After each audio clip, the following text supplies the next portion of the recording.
Alrighty, folks, and welcome to Next Tier Esports' League 2021. We're hopping into round 6, I believe, game 4 of That's the it. League of Legends season. I'm Jackson Cadius Woodward, and I'm joined here on the desk with Billy to Django. Now, how you doing? I'm doing good, man. I'm ready to go. How you feeling today? Pretty good. Our first game that we've got up here is going to be Purple Cobras taking on Corona Spaceship. So what are your thoughts on this matchup exactly? Yeah, unfortunately, I feel like this one's probably gonna start the way most Purple Cobras games have gone this year. Unfortunately, these guys, as we've assumed previously, these guys seem like a fun team. They have some new players who, are kind of new to the game. And because of that, and a lot of the other teams with the experienced players have just been like running over them. So I think this will be good. More importantly, I think it'll be important to keep an eye on Corona Spaceship, as these guys have totally been the dark horse this season. So we're going to see them step up and pick up another win today, or we'll see the big upset. Who knows? Yeah, definitely an upset is always exciting potential. I'm definitely going to be having my eyes on Cantankerous Jim up in the top lane, as he does seem to be kind of the carry, sort of, Yeah, of Purple Cobras. absolutely. He seems to definitely He's been have the the best standout performances. player. Yeah. Yeah, So, absolutely. especially Those on that games have been Nasus. huge. Yeah, he Yeah. does like to favor that Nasus. So, going to be keeping an eye on him, seeing if he whips it out again. But should be some great games all around. We're just waiting on them to start here. Looks like Corona Spaceship having a few delays. It is a bit interesting. As we're finishing off round 6, this at the end of this week marks the exact midpoint of the season, right? After this we have 6 weeks to go, and it'll be all done, which means everyone will have played the same amount of games after today, and from there we should be able to determine, a pretty average leaderboard. Maybe we'll see some teams improve over the season and get some wins, but like a pretty unexpected leaderboard for the end of the season as we come into the draft. Here it is, the draft for our first game of the day. Gonna be keen to see how the tone is gonna be set. Kai'Sa being the first ban. Now, one thing that I definitely have my eyes on here for today, folks, and a bit of an exciting one, is that today is the first day in the NTEL season that Akshan is going to be tournament legal and playable. So, potentially, could see him get picked up here in the game. Yeah, and that's huge too. I think it's happened to us a few times in the past, and I know Ornn was a big one that had a huge impact on NTEL when he first came out. Just because we're not playing Ornn was so busted too, that's why. Yeah, and no one knows how to play against these champions too, right? Like, you're coming in and you just like don't know what to expect. You don't know like the full capabilities of this champion, and neither does the team playing it. And there's the action ban, so maybe they've experienced it in the past as well. They're just going to remove it. They don't even want that possibility open. And unfortunately, when you have that first pick too, you can't really risk leaving it up. The enemy team might ban it as their last pick and you might get the first pick, but if you're not comfortable playing it, you just have to ban it. You have to get rid of it so you don't have to play up against this like big question mark in action. But hopefully we do get to see him later today, because I bet he's going to be heaps of fun. Yeah, definitely. I think he's going to be a lot of fun to check out. Looks like Joshua Brainsmead actually asked in the chat if Akshan was banned. He's not. He is perfectly legal and pickable in the tournament. So, going to be interesting to see that one. Now, we're going to be hopping into our picks here. Looks like Cantankerous Jim taking the Tryndamere here. Yeah, very interesting. So that's a nice one. That can obviously go into mid and jungle too. Obviously top is its preferred role, but it's definitely a nice flex. So he definitely does like that Nasus pick, but with Nasus taken off the board, this could be kind of a secondary pick that we've maybe seen brewing up on the side of Purple Cobras. And I mean, he definitely does want to do a lot of the same things that Nasus wants to do. Sit in the side lane, smack down towers, scale into an absolutely uncontrollable monster. Usually, though, the thing with Tryndamere is you do kind of have to be a little bit of a Tryndamere main or a Tryndamere one trick to really make the most out of him, because his playstyle is so weirdly unique, where he's very like Unga Bunga split push. Yeah, it's pretty like almost simpleton stuff, right? Auto, E away or E forward. and like your Q and W are pretty forgettable spells, but just the fact that he can press R and live so long might actually go pretty well if he does go into this Mordekaiser. Mordekaiser can throw the ult and get all the resistances and bonuses he likes, but if Tryndamere can't die, he can just whack Mordekaiser down his ulti, so that'll be one to watch. We'll be keeping an eye out on the Death Realm. Tryndamere also a character that naturally wants to maybe be going for QSS, is getting kited with CC as one of his bigger weaknesses, and QSS obviously great item against Mordekaiser. Udyr going to get locked in though, as well as Thresh for Celestial. Annie getting picked up by Hectic Antiseptic, which is always good to see, you know, picking those easy to pilot champions on maybe those lower ranked solo lane players. Great to see. Volibear getting picked up as well, so this does kind of show a little bit of their draft. You do assume that this is going to be the Volibear jungle, Annie mid, and Tryndamere top, when otherwise, you know, if that Annie was maybe left open, could have been a pretty threatening couple of champions for a bit of a flex, but nevertheless, they are going to ban out Vayne here. Pretty good option into the Volibear. Interestingly, they've banned out the Morgana on the Corona Spaceship side, which is actually, I guess you've already picked Thresh, but you kind of want that pick into the Annie. If you need any of your carries to live and stop themselves from being one-shot by a giant Tibbers, that's the champ that's going to do it. So maybe just not much comfort on the champion, and maybe not wanting to take it mid either, need a bit more damage somewhere. Tristana getting banned away. I'm surprised it's not being much in the way of bans for kind of 80 carries that are able to kite Udyr and Mordekaiser very well. I mean, I suppose Tristana might be one of them, but I would have been more concerned with taking things like the Ezreal off the board, because Udyr and Mordekaiser are going to be very, very challenging to touch him if Ezreal is picked. Thresh also, historically, not the easiest time hooking an Ezreal. Yeah, so definitely when is a good pick. He can eat out of that stun he gets on the hook. It's pretty valuable to very get hard the to play, Ezreal though. pick. Yeah, that's true. And like we said, I think this bot lane is, you know, kind of still new to the game, unfortunately. So this is interesting, because Mordekaiser can actually be played as a mid laner, and I believe his matchup into Annie isn't that bad. You pick the Quinn here, Quinn goes top, Udyr in the jungle, and then you just need to pick some kind of a very good sort of sieging 80 carry, because that's kind of what your comp is really missing here, is they don't have any way of really getting in. Caitlyn very good at doing the same sort of thing, as well as anti-sieging, but Pantheon Caitlyn gonna get locked in here. It's a very aggressive bot lane. It could be huge, yeah. Like something we've noticed, you know, the Purple Cobras bot lane has kind of been some of the weaker sides, but Brokey does sound like a new name, I believe. I think he might be a sub, and, you know, we could see an absolute change of pace for Purple Cobras here. Definitely. Well, I mean, Stealth is usually known for his Thresh. He's picked it, I believe, every game that Purple Cobras have played, with maybe the exception of one. But it has gotten picked away from him here, so they are going to lock in the Thresh. And Lucian does confirm that this is likely going to be a Mordekaiser mid, Lucian ADC, Quinn top, unless they are not doing that, and they're actually going Lucian mid, Quinn ADC. That's really bizarre, but I think they still have about 30 seconds to swap, so maybe we'll just see. Maybe they're trolling, maybe someone doesn't own a champ or something. You could just be trying to figure out like a three-way swap, but as we go further, it's looking more and more like this Quinn in the ADC role. Yeah, you do not see that very often, and I think she might just actually get obliterated by the Pantheon. I think he can W her during her E, which is just going to upset the Quinn so much. She's going to be needing a lot of lanterns to get out of that situation. Yeah, absolutely. Quinn ADC is very, very vulnerable. In the top lane, usually able to bully a lot of the melees. Tryndamere is not really normally one of them, just because he does have the ability to use that W slow and spin on top of her after she uses Volt.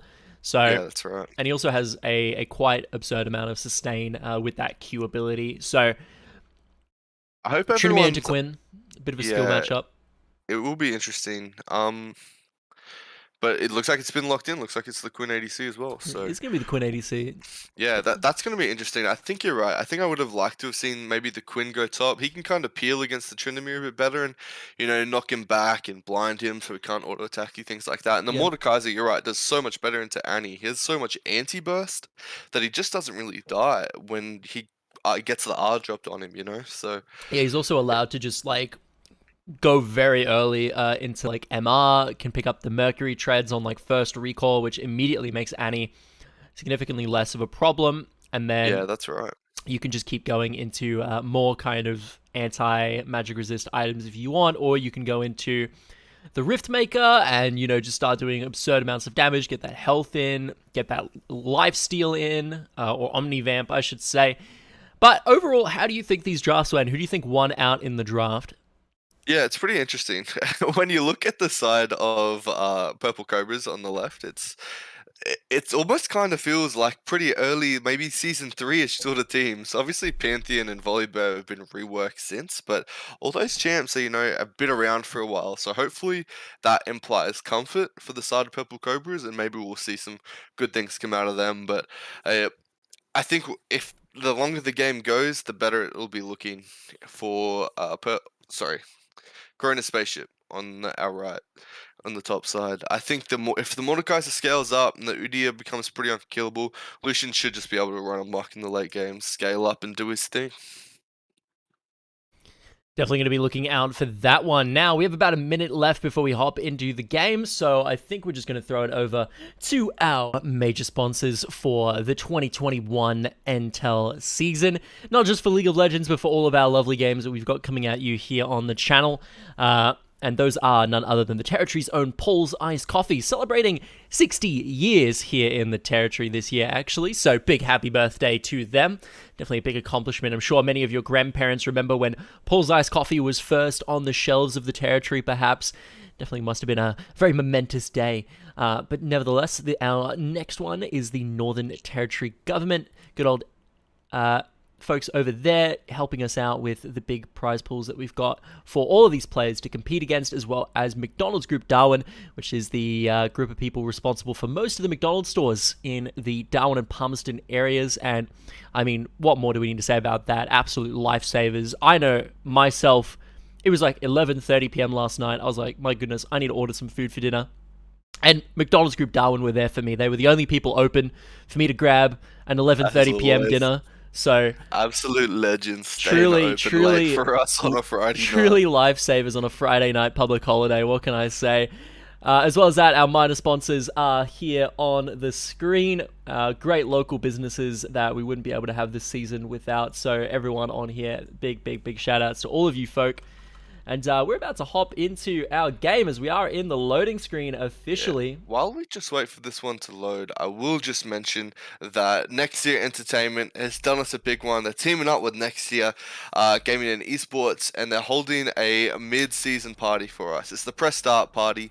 It's a little, club mixer night. We'll be going down to Tracy Village Social and Sports Club on the 7th of August. So not next Saturday, the Saturday after.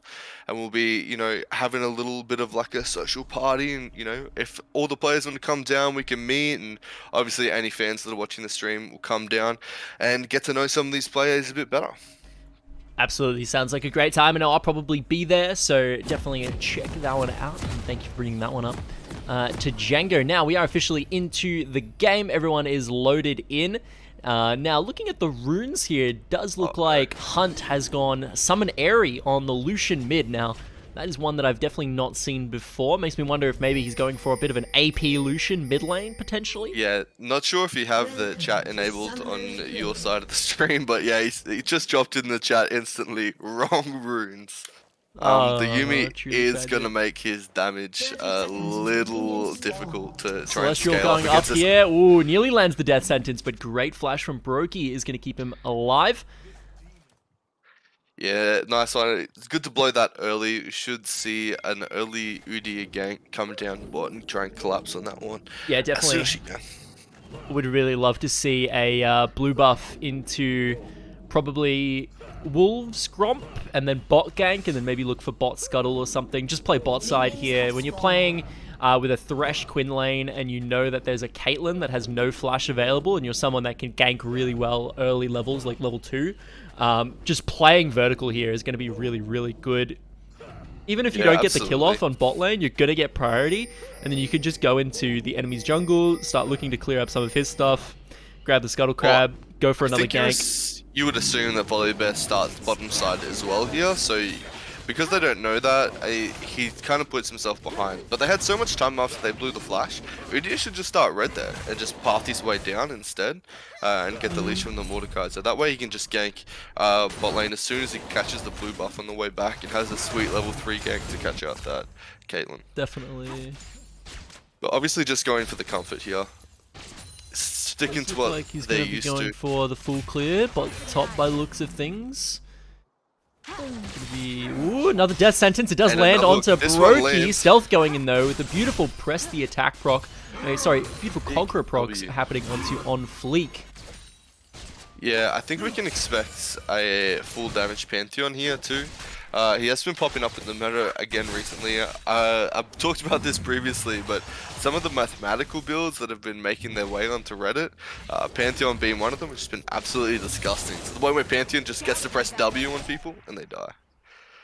Thresh just flashed forward there with the Q and didn't land, and he just got W. Celestial, he'll probably die to that ignite, or is the potion going to keep him alive? No, it's not. First blood going over to Cell.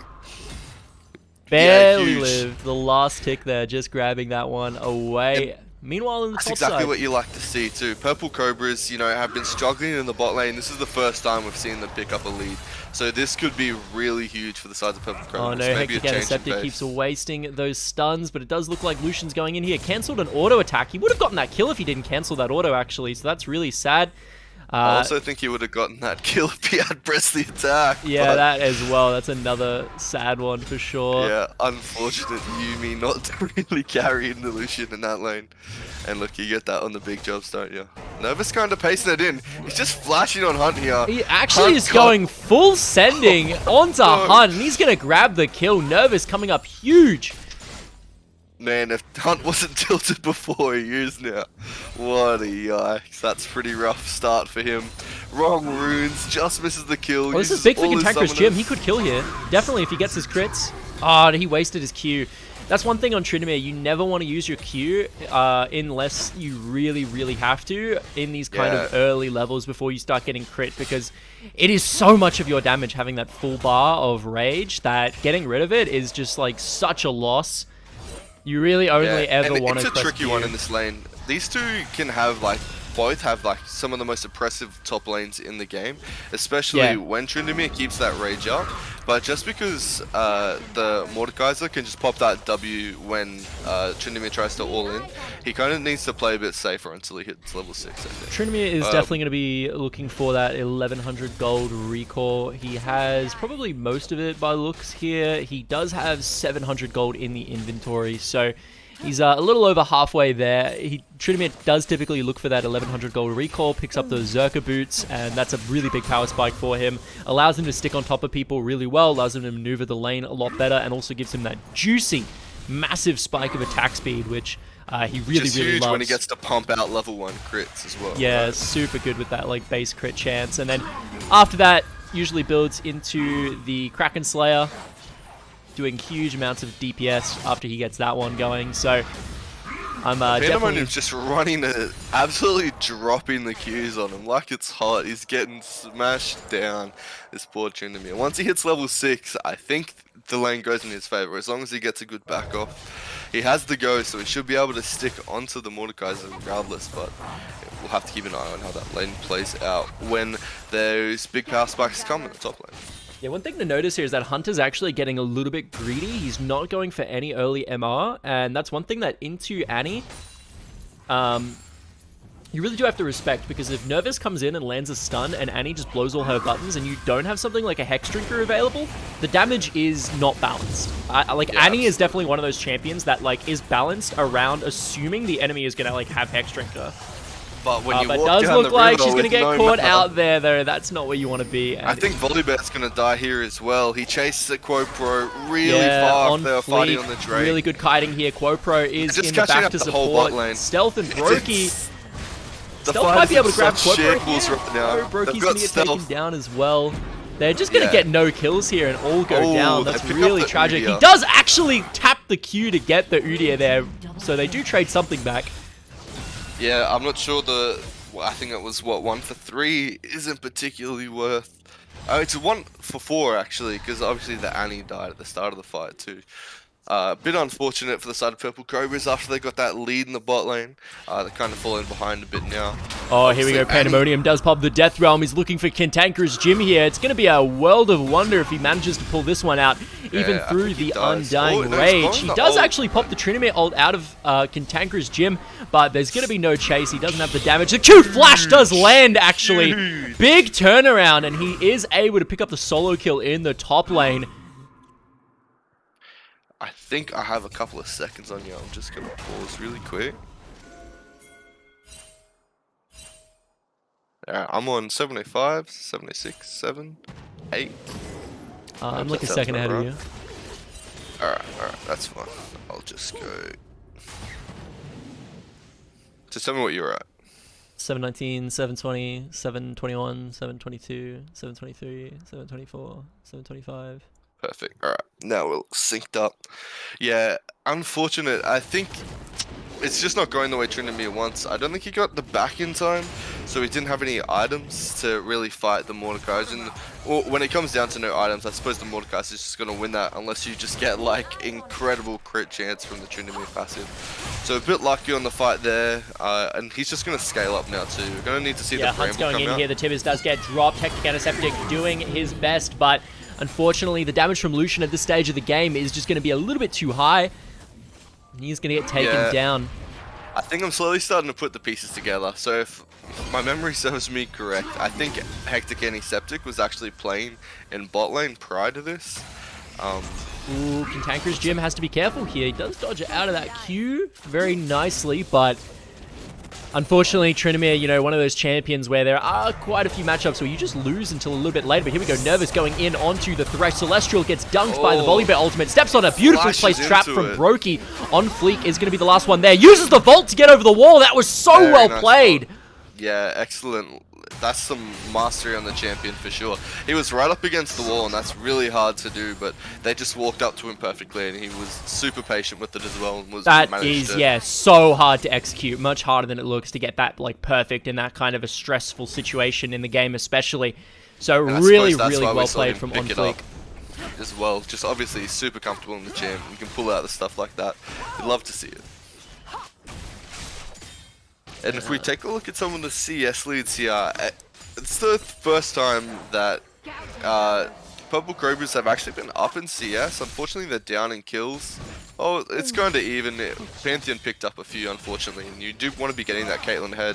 But with her new buffs, obviously she's scaling a bit better as well. But it's good to see them just picking up the CS lead. It just shows like improvement right away. Whatever changes they've made in this team has been really good. But in the mid lane, it's kind of suffering, unfortunately. This Annie needs to get going. It needs to get some of her main items happening in order to be relevant. But she is about 50 CS behind. I honestly would like to see Annie go for she's just dead again. When you're at this kind of a stage of the game, I would maybe like to see Annie go for kind of the burn Annie build, since it's a little bit better when you're Pandemonium actually is 1v2ing this. Pandemonium is just dunking people in the Death Realm. Cantankerous Jim does have the Undying Rage available, but he doesn't want a bar of it. That just shows like the huge pressure coming from Pandemonium. When he has the red buff, he's just doing so much work there. And it looks like all of Corona Spaceship are here to pick up this first tower. We're going to share a bit of gold around with the bot lane. Definitely are going to be able to pick this one up in this wave, or maybe not. Looks like On Fleek wants to head on out of here, head back down to the bot lane, so they are just going to leave with one plate left alive. Cobra up in the top side is going to pop the Rift Herald, and this is going to be a massive gold swing happening right about now as first tower goes down for Hunt, and then a massive Rift Herald charge is going to follow up in the top side. Yeah, all these towers going down are actually huge. Trinimir can't do anything right now. He's just trying to, you know, get some vision in the jump. 5k gold. Brokey unfortunately gets the exhaust dropped on him when he does blow the headshot. Here comes Stealth though. Oh, beautiful hook coming out from Celestials. Might be able to keep On Fleek alive. Flashes over the wall. Brokey with a flash Q to finish him off. Well done. The Piltover Peacemaker coming in huge. Stealth going to finish off Celestials with that ignite. But here comes Pandemonium. The TP comes through. Force the flash out of Stealth. And now both members of the Purple Cobras bot lane getting a beautiful 2v2 off are now faced with the arduous task of keeping this Mordekaiser under check. Yeah, Mordekai's is really just the dreadnought at the moment. As soon as he TP's down, they're just instant respect flashing away from that fight. They had a really good fight. Brokey managed to live, you know, the dive. We got a sick Pantheon ult that got there just in time, but it just didn't work out once the Pantheon comes to town. I suppose they did win the trade, obviously they didn't die.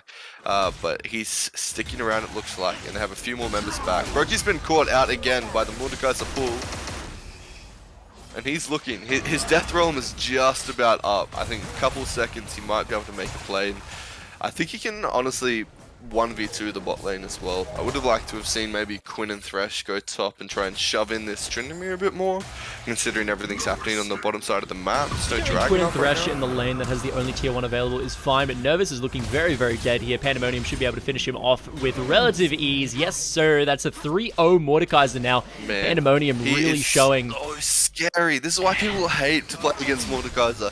When he just drops Qs on you for a quarter of your HP, what can you do? Brokey's going to get caught out by a hook, and he's going to get taken down. Quick smack. Stealth going to get deleted. Quinn, unfortunately, the heal not enough. On fleet going to get taken down. One too many. Yeah, unlucky there. Unfortunately, his game is kind of running away from Purple Cobras. I think this is the best, you know, early game we've seen from them yet. It hasn't been flawless by any means, but definitely better than other games we've seen from them, and especially considering Corona Spaceship is a top team at this point. They're a top 14 guaranteed, so it's good to see them having these good games, getting ahead. These early leads, the towers have been huge, but yeah, you got to pay attention to Purple Cobra's growth here as well. I think that's pretty big. Nervous is looking for an ulti on Hunt here, I think, but there's vision of him. There is definitely vision there. He goes forward, but unfortunately does decide to back off. There's the Tibbers, though. There's big damage. I think Nervous could have committed maybe there, but decides to back off, and unfortunately, Hectic, Antiseptic, and Nervous both overstepping a little bit. Beautiful double kill in the mid lane from Hunt. Now he does have stealth. He doesn't have the on his ignite. heels. Oh. I read that hit on my screen. That's unfortunate. Yeah, that hit on my screen. That was a wonky hitbox for sure. Yeah, I definitely do want to not see Annie going for this build. They're going for the Luden's Echo by the looks of things, but I think Annie going for kind of the more Leandri's Torment into Demonic Embrace sort of build with Rylai's. Just doing like some big and just doing some really, basically all you do is you just drop Tibbers and then you just keep Tibbers on the Mordekaiser and he'll just be burning through with that like AoE that Tibbers has, the AoE burn. And it's a lot of damage, and the good thing about it is that it's base percent health damage, so even if you're super behind, not having a ton of AP, it'll still do a lot to these high health teams like the Udyr, like the Mordekaiser, like the Thresh. And then you also have, you know, big AoE CC on top of that, so it's a build you can go on Annie when maybe you're not planning on snowballing and one-shotting people, but you can still output really big AoE damage over time in fights, as well as being a bit of a CC bot. So that's a good thing about Annie, is she has a bit of build flexibility, but just going to go for that like Luden's Echo burst build right now, which obviously is not great when you're this far behind and you're not going to be bursting anybody. So yeah, it's tricky. Again, Hectic. Oh, it looks like Stealth is definitely very dead here. Out there, yeah, just walking straight into the headbutting the Threshold. Unfortunate. Brokey's probably gonna have to try and defend this tower solo at the moment. Tryndamere is there, but I'm not sure he's coming or not. Yeah, look, it's tough. Hectic Antiseptic is a new player, and it looks like he's probably just going for a recommended build path. Yeah, and he might have committed to like the Mana Crystal early, which is very dead here by the looks of things. Gale Force is there, does flash out. It's not going to be enough to keep him alive, there is the culling. Yeah, Hunt, Lucian's just snowballed away here too. I might have also liked to have seen the Everfrost coming out from Annie. I think if he just like settles into a full utility role and just CCs everyone he can, and then just drops a big ulti on them, I think that's really good as well. But yeah, once again, I think he's just going to keep going towards that Luden's Echo. And hopefully maybe if the game gets there, he might just be able to drop some like devastating Rs later on in the game. But at this rate, I don't think it's kind of getting there. It looks like we're about 7k ahead side of Corona Spaceship. Yeah, the XP differences are the main ones here. I think the only lanes that are really equal is Cantankerous Gym and Pandemonium, just because Pandemonium has been moving around the map, grouping with his team, and Cantankerous Gym has just been one-man split pushing the entire time. So He's just barely keeping up and doing everything he can to. But Nervous is a little bit behind Quopro in XP. He only just hit level 9. Quopro has been there for a while. Hectic Antiseptic, obviously, maybe the biggest difference in power here. A whole 3 really levels down in the mid lane. In the mid lane too. Dun's just dropping the B emotes. There's no more disrespect in any emote than the B emote, dude. He's just dropping it on this Caitlyn. He's just trying to farm in the mid lane. He's just waiting for some waves to come in, I think. Waiting for his team to group. There's not much he can really do at this stage. Maybe should be they are moving down to Cantankerous Gym right now, though, on this Trinity. There's definitely going to be a bit of a catch out here if we want to catch a little look. Quopro is going to walk in for the stun, does land it. Celestial going to be looking to land the hook as well. And here comes On Fleek. Undying Rage does get popped here, but going to be very surprised if it's going to lead to anything. He maybe gets out here, actually. The Ghost is popped, but a lucky crit coming out from On Fleek is going to secure the kill. Stealth getting exhausted. Uses the Pantheon Leap to get over the wall. Ignite going to finish off On Fleek. Nervous now is going to be very, very big. Celestial almost getting blown up by the Annie Tibbers, actually. Annie's base damage proving that it is no slouch, even when this far behind. Yeah, it's just unfortunate. And you can see some of these fights of Purple Cobras that they're just like totally like overwhelmed. There's so many things going on. Maybe the shot calling isn't the greatest there. They're all kind of off doing their own things. There's not much focus. Nervous can just take the Roki absolutely just gets deleted. A quick EQ auto from Mordekaiser, basically one-tapping him there. And now yeah, it's really happening all around the map, and the gold lead has extended to 10k now. It's 17 minutes in the game. There's not even a Baron to take at this stage. There's another drag coming up in just under a minute, so maybe we'll see like an early Dragon Soul fight that'll end the game rather than Baron. But yeah, it's looking quite dire for Purple Cobras, unfortunately. Yeah, definitely not much you can do at this stage of the game when you're this far behind. Cantankerous Jim does have his Kraken Slayer online. It's going to be interesting to see what he goes for here, if anything.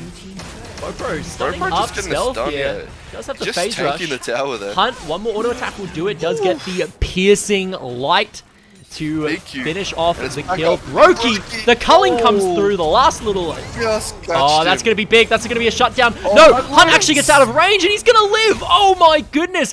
Quopro is also very low, but here comes On Fleek to save the day. That is so unfortunate. Nervous actually going in onto Quopro. 1W will do the trick. No, the nearsightedness from On Fleek as well as the Vault, keeping him alive. Cantankerous Jim going in onto Pandemonium in the top side here, though. He does have the Undying Rage available. He popped the Undying Rage a bit too early. I think he was expecting the Q to come up, and maybe if he had waited a bit longer and had his E back up to dash forward, he might have actually been able to kill him there. I mean, the Death Drone was coming up. He is pretty far behind, but I think there was potential, but he's just going to play it safe. Yeah, it's pretty hard to talk about this game at this point. It's kind of just snuck away. Brokey did his best in the early game. He got some nice leads, a good early kill. Brokey doing his best right now to do damage, but he's just gonna die. Oh no, unfortunately does trade a 1,000 gold shutdown away to Cantankerous Jim though, which is maybe going to be significant, we'll see, but there's a lot of gold in the pocket of this Tryndamere. But what, it would have been much nicer on Brokey.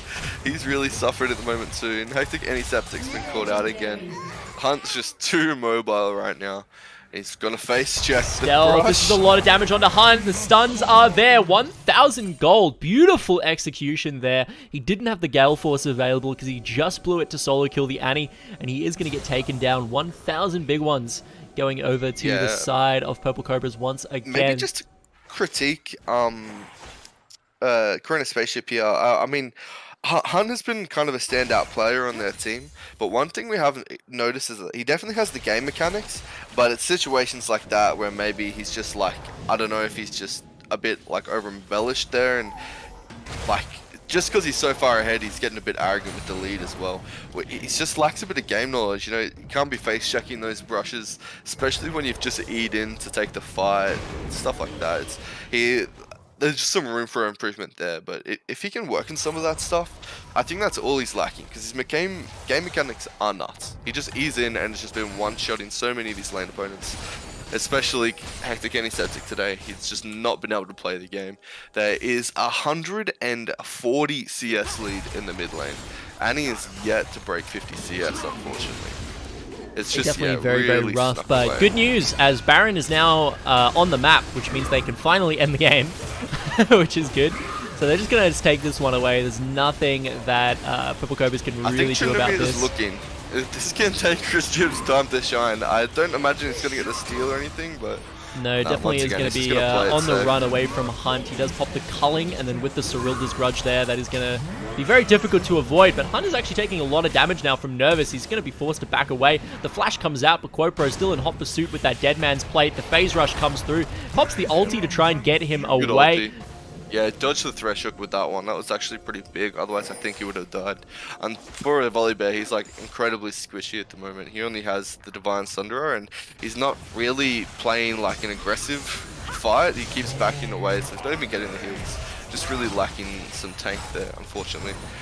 Yeah, and he does have that Flash Tibbers, the infamous Flash Tibbers available. Could be their maybe saving grace here in a team fight if they're able to get some miracle one-shot off onto Lucian, but I mean, Pandemonium is still such a big threat. He went for Nash's Tooth second, which is such a greedy item to go on Mordekaiser, but when you're this far ahead, who cares? You take those greeds for sure. Like, the champion could just get so disgusting when he sneak away with big leads like he's got right now. Yeah, normally you want to get the extra defensive stats out of something like the Demonic Embrace, and you know, just really be very durable, but you know, he's just going for that full DPS. Cantankerous Jim trying to go into Quopro here. On the enemy team at the moment to even... Oh, just the Chilling Smite! Oh my goodness. Perfectly timed against the Undying Rage. Very cheeky for sure. Hunt popping the culling once again, showing how effective Cyrilda's Grudge is on this champion. You might think, looking at Lucian's build, that Lord Dominic's would make a lot more sense.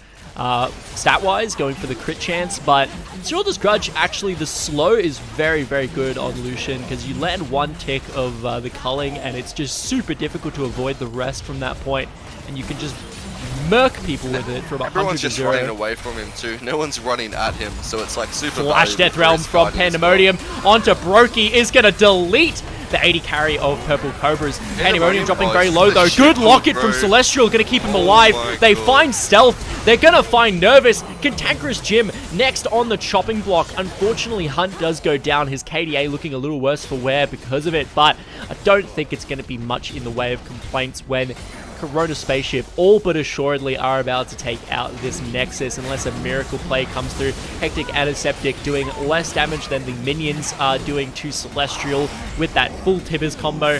That's very unfortunate to see, but that is going to be Purple Cobras facing another defeat in the season, and Corona Spaceship putting themselves a little bit higher up on the leaderboard. Yeah, a nice game from Corona Spaceship. I hate to be that negative towards Purple Cobras because I really want to encourage them to play, and they are showing development, but at this stage they are kind of free wins. Everyone else is kind of getting better as well, and you know, when you kind of get Corona Spaceships, it's a day you get to maybe try something new or just take a freebie, get some subs in, let the boys have a week off almost. It's unfortunate, but Corona Spaceship definitely deserve it too. They've shown such like good gameplay this season. They're truly a dark horse. No one expected them to do as well as they did, and with that win they've actually snuck up above Destiny here. I believe Destiny are playing another game today, but you know, it just shows like what kind of contention they're in at the moment. Yeah, absolutely. So if we want to talk about MVPs for that game, specifically on the side of Corona Spaceship, who do you have your eyes on? Yeah, I did flame Hunt a bit, but he definitely was standout. I mean, he had a newer player in the mid lane, and his damage score is going to reflect that as well. He really just destroyed Annie. The gold diff was huge, the CS diff was huge, the impact on the game was huge, but I also think Pandemonium really deserves some praise there. He solo won that lane. There was times where he was like 1v2ing when he was gaining lots of pressure in the top lane. I think that was a really good game from him. I'm kind of torn between the two. Yeah, I definitely do think Hunt did have probably the weakest link to bully on, and Lucian is a champion that obviously snowballs pretty out of control. I think a lot of players played very, very well though. I think Pandemonium definitely has maybe the most respect that I have to give in this kind of game though. He had, you know, that 1v2 up in the top lane against Nervous and Cantankerous Jim, Trinity into Mordekaiser. Not the easiest matchup either. You can definitely just randomly lose to Trinimir on almost any any champion really, just because of the nature of those level 1 crits that he can just smack on you. And if he gets 3 crits in a row, he basically just beats every matchup. He has no losing matchups if he gets lucky, which is always the unfortunate thing about Tryndamere. I know, like, basically every top lane main can tell you like at least one occurrence of a Tryndamere just randomly spinning onto you at like level 2 and getting like 4 crits in a row and just deleting you when he normally should not, and that's like a 1 in several thousand chance, and he just gets extremely lucky. But that happens. It does happen, and it's definitely happened to me. And but it definitely didn't happen today. Definitely did not happen today, and Pandemonium really capitalizing on it to the fullest. And not only that, but he was the one going around the map, going to the mid lane, going to the bot lane, and making sure to secure those leads in the other lanes as well. I think if you remember, Brokey and Stealth in the early game were actually ahead of On Fleek and Celestial. They were winning those 2v2s. Nervous was getting a little bit of momentum around the map compared to Quopro, but Pandemonium really was the player that shut it all down. And even if his damage and KDA maybe not as good as Hunt's in the end, I do think that he had maybe the most standout performance. The fact that he put the Tryndamere so far behind when he made that TP to the bot lane, where Tryndamere just didn't get anything back when he spent so much time. He TP'd bot lane, nothing happened. He kind of fended the enemy bot lane off, but he stayed there for long enough that the rest of his team came and they got sick dive and a sick fight in the bot lane, and Tryndamere didn't get anything for it, which just shows like how big that lead already was before he even made the probably maybe even game defining play there. It's a big shout out to Pandemonium. I'm happy to give that one over to him. Yeah, definitely. I do think Hunt played well, but pretty much everything that Hunt did was just blowing people up that really stood no chance of fighting him. You could say he just kind of deleted people that he was several times stronger than, whereas Pandemonium had a lot of really close plays where he played really well. So gotta give that one over to Pandemonium. Not trying to flame Hectic any Septic, but like playing against him is kind of playing against bots. I don't want to discourage him from playing because I think he is showing growth throughout the season, but it's just the reality. Like he's just that new.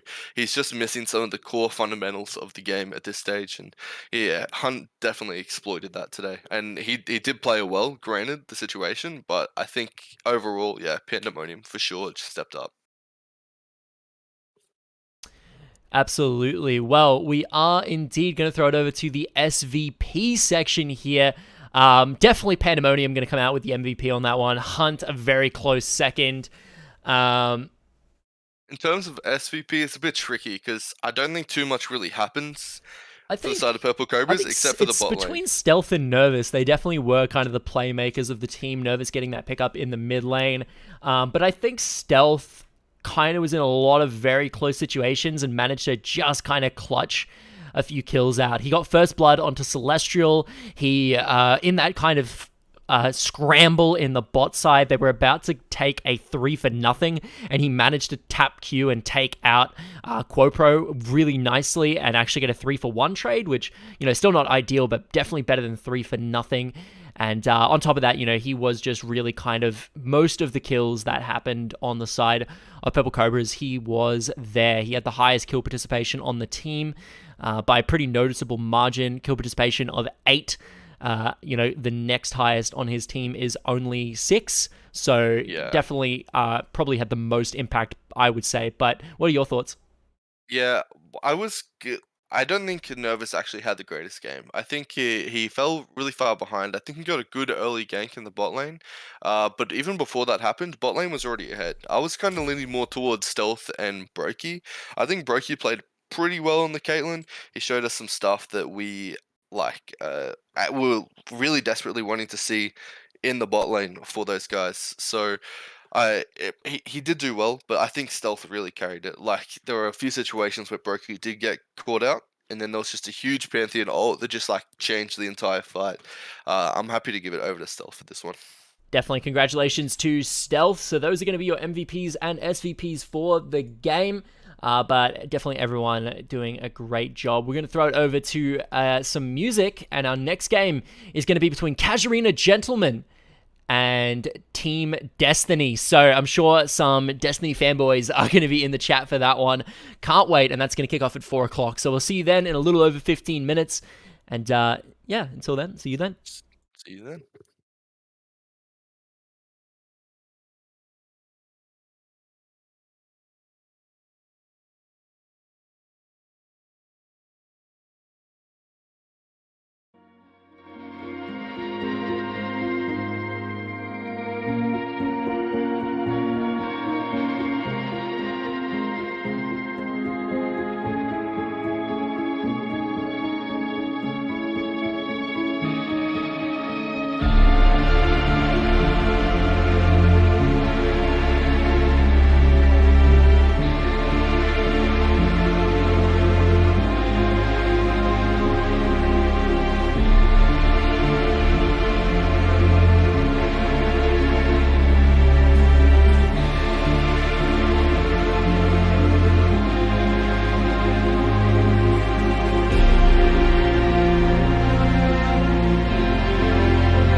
Alrighty, folks, and welcome back. We're about to hop into round 6, game 5 of NTEL 2021 League of Legends tournament season. I'm Jackson Cadius Woodward, joined here on the desk with Billy Django Willing. Once again, how are you doing?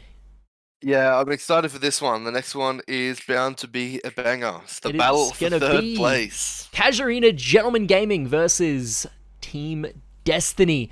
A classic staple here in top-end esports. So, what are your predictions for this one exactly?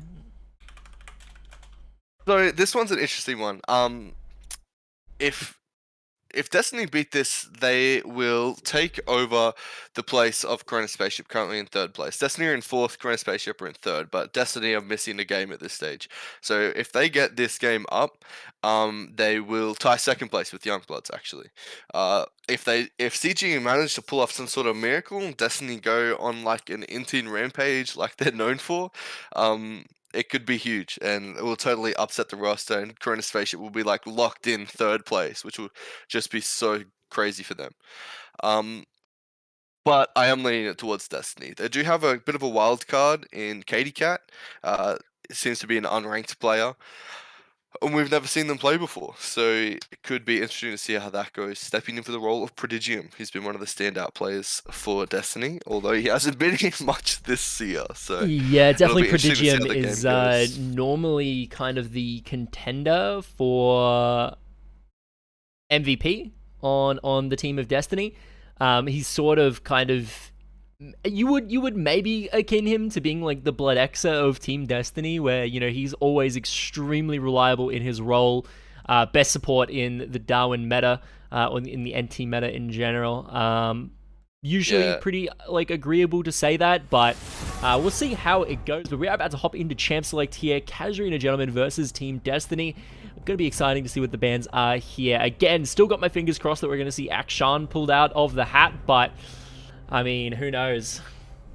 Yeah, look, Ardmona would too. If Ardmona is the kind of player that would whip out the Akshan, and well, Casuarina Gentlemen have just thrown out the Tristana ban, which maybe leads you to believe that, you know, maybe they are a bit threatened by that action. Even DST Guard is known to troll, and he will take it mid too. So, even though they might not like know this champion that well yet, it's definitely a big possibility to be locked in on the side of Destiny, I think.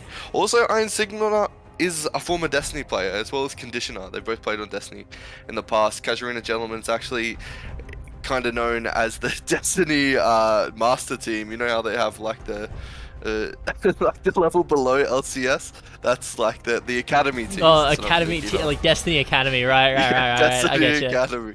But obviously, if you're affiliated with Destiny at all, you're affiliated with trolling. So maybe they'll lock it in too. It's a real possibility in this game. If it was going to happen in any games, I think it would happen in this one. Absolutely. Well, Twitch going to be the final ban. Akshan is on the board. Is it getting swiped away? First pick here from Casuarina Gentlemen. It's got to get picked for sure here. They're not going to blue ball us like this. There's no way that we do not see Akshan get picked up off the bat. Braum getting locked in. Is this going to be Destiny slamming in Akshan? Surely. Surely. Come on. Give it to us. We want to see it. Please. No, Cold War. Is this going to be Lulu? Are they going to go Cog Lulu right off the bat? It's definitely a good first lock-in. Katie Cat. Come on. You want the Lulu. There it is. Cog Lulu getting locked in. There it is. He's done it. That's definitely a very, very good pick, though. Definitely very, very good. So yeah, you've been talking about this one a lot this season, eh? Yeah, no, Cog Lulu is broken. Cog Lulu is disgusting. So, honestly, the last time we saw it picked up was by a little bit of a less capable bot lane than Destiny's, especially less capable ADC than Ardmona. So, I'm going to be interesting to see how this one goes exactly, because they didn't play it aggressive in lane at all. Like, Kog'Maw never popped W, had Lulu EW him, and then just go to town with that lethal tempo or that Hail of Blades. We never really saw that in the laning phase. He just played very passive, but Cog Lulu is extremely oppressive. You can get some like disgusting trades on the champions. So going to be looking for that in this 2v2 in the bot lane, especially if they lock in something like Caitlyn, which normally her range is her biggest advantage, but Kog'Maw can kind of match with his W. So it'll be interesting to see. Braum, a champion that does do fairly alright actually at dealing with Coglulu. His shield is going to reduce a lot of that damage coming out of the Kog'Maw. It does mean that it's going to be hard for them to just melt down Caitlyn on a whim. Kayn going to be the lock in here. Akshan still on the board for the mid laners potentially. We have heard a little bit brewing that Akshan, more of a mid laner than he is an AD carry. Yeah, it's like a little roamer, like Talon. Maybe more like the Lucian's role in the meta at the moment. He basically is like Season 11 Lucian, if you're asking me. It's the Braum first pick is pretty interesting. I don't think the pick's really that good at the moment, and I think the only reason you take that is if you're gonna be taking one of those ADCs that just pump out like so many autos really quick, like the Tristana, which they banned, or like Kog'Maw, which has, you know, the attack speed buff when he's W, or the Akshan, considering he has like the ulti which procs the passive. I don't know, man. I was expecting it to come out in the mid lane picks, to be honest. I imagine not everyone. It's still available like for the mid laners here. We'll see if they want to pull it out. Surely DST Guard just whips it out here. There's no way he doesn't know. Mordekaiser going to be the lock-in. Likely going to be a Mordekaiser top or mid. Can be flexed between both roles. They do have the Kayn locked in into the Xin Zhao, which is a very, very losing matchup for ACST. But, you know, again, another one of those champions that is just gonna really struggle into the Xin Zhao like he did last time. Last time we saw ACST play against the Xin Zhao, you know, we saw him basically int on the Echo. Maybe going to be a repeat performance. We'll see. It does seem to be one of his weaker matchups, but that could have just been a bad game off of a terrible level 1. We'll see how it goes. Sylas going to be locked in here for Malix in the mid lane, as well as Iron Sigma taking that Volibear for the top side. I believe Volibear into Mordekaiser is a matchup that kind of favors Volibear pre-6, but then once Mordekaiser does get Death Realm, and especially Riftmaker, it does get a little bit on the easier side, especially, you know, he is going to definitely go for that Bramble Vest for the Grievous Wounds early, stop a little bit of that W healing coming out from Volibear. Zilean is going to be the lock-in, though, for the DST Guard in the mid lane by the looks of things here. No, actually, DST Guard... Oh, I thought they were going to take the Lulu mid lane and have Zilean bot. Nah, you got debated. Nah, it looks like the Zilean Guard, mid is huge here. Going into their team comp, they're just going to play. It's just, you know, whenever you have Kog'Maw on your team, because their champion is so immobile, it really is just to protect the Kog'Maw comp. And if Zilean can just press R and make sure he doesn't die when he's just about to die, it's going to be so huge. Mordekaiser is just going to drag a teammate away. It is another person that can kill Kog'Maw. It is an interesting pick, though, because by picking up the Zilean there as pick number 10 of the game, you do pick the Zilean into the Sylas. So Destiny may have that Zilean ult, but Casuarina Gentlemen are going to have it too. They're going to have that Zilean ult as well because of the Sylas. So they're going to have to watch out for that. Sylas being able to ult a Volibear that jumps in and absorbs a bunch of pressure is just so terrifying. So they really do have to watch out for that one. But the scaling of this game absolutely in Destiny's favor. Clock is ticking for Team Casuarina Gentlemen to snowball this one out of control. This Xin Zhao is going to have to really play off of, especially the bot side here, with all of the free priority that Iron Sigma is going to get on that Caitlyn. We all know Caitlyn, a champion who very, very stereotypically is going to use that Piltover Peacemaker to shove out the wave, get free bot priority, get those early dragons, get that early gold advantage in general. So Xin Zhao being able to play around bot side here with that champion, going to be very, very huge, especially since Zilean, more of a weak side mid laner, looking to just kind of scale up and poke with those bombs, not really do anything too crazy. And Sylas, very, very scary from, you know, the get-go. He does have that Abscond Abduct, very strong, long-range CC initiation tool,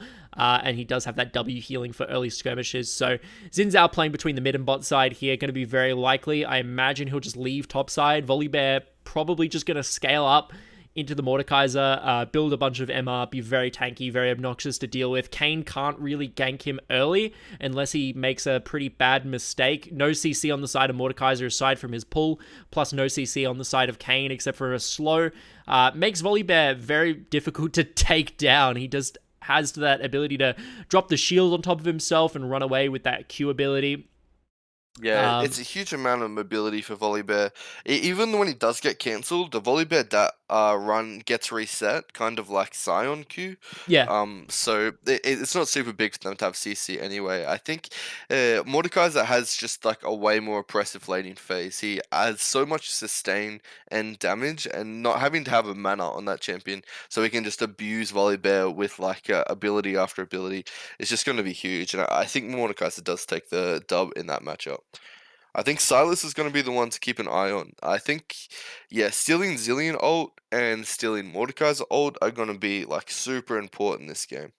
Uh, if you can Mordekaiser ult a Mordekaiser ult, you basically steal back your stats and more, because you steal a percentage of stats when you Mordekaiser ult, and that'll just, I'm pretty sure Mordekaiser instant loses when that happens. So it's like an easier way to deal with him, and also just taking the Zillion ult and keeping, I imagine, Conditioner alive in this matchup is going to be huge as well. It'll be important to keep an eye on how Malix uses his thieving abilities. I mean, yeah, a lot of great ultimates for Silas to steal here. Mordekaiser, Kayn, Zillion, Lulu. Lots of very good ults for Silas to steal in these team fights. Going to be all eyes on Malix and his kind of mechanical prowess here to see how he can pull those ones out. But again, all eyes are going to really be on this Cog Lulu bot lane. Caitlyn is going to have the priority in the early game with that Piltover Peacemaker wave clear to shove them in, maybe get something done around the map. But you know, if they leave this Cog Lulu alone for too long, it's just going to be too oppressive, especially when, you know, you do have the Volibear, you do have the Silas as kind of your main sources of dive onto Cogmore here, who is going to have that Wit's End to just have all that MR against their magic damage, so he's going to be even harder to kill. And then, you know, Mordekaiser going to be able to have Death Realm to peel off the Xin Zhao, and, you know, once Cogmore does get that Randuin's Omen, he's just going to be able to pop the active on that when Xin jumps on him and use that incredible slow to get a bit of distance between him and the Xin Zhao. So it's just going to be very difficult for them to kill this Cogmore if he gets his items. And I do need to swap the scene over real quick. One moment here. Yeah, that's right. I think maybe Hella Blades is better for conditioning here, so we can get the knock up on the Cogmore before the fight starts. No luck, unfortunately. It looks like Casuarina Gentlemen are making an invade onto the red side. They're not going to find anyone. Jimbo Baggins has run straight to lane. He's coming down to check now. The boys have to be quick or they're going to be seen. Mordekaiser does spot them out there, absolutely, and they're going to just back off here. Play it safe, not do anything too cheeky, but it does look like Team Destiny are actually getting into a position for a bit of a cheeky counter invade. They think they'll expect them to path through there towards the bot side, and they're going to posture. Lulu needs to watch out. She's going to nearly get caught in vision here.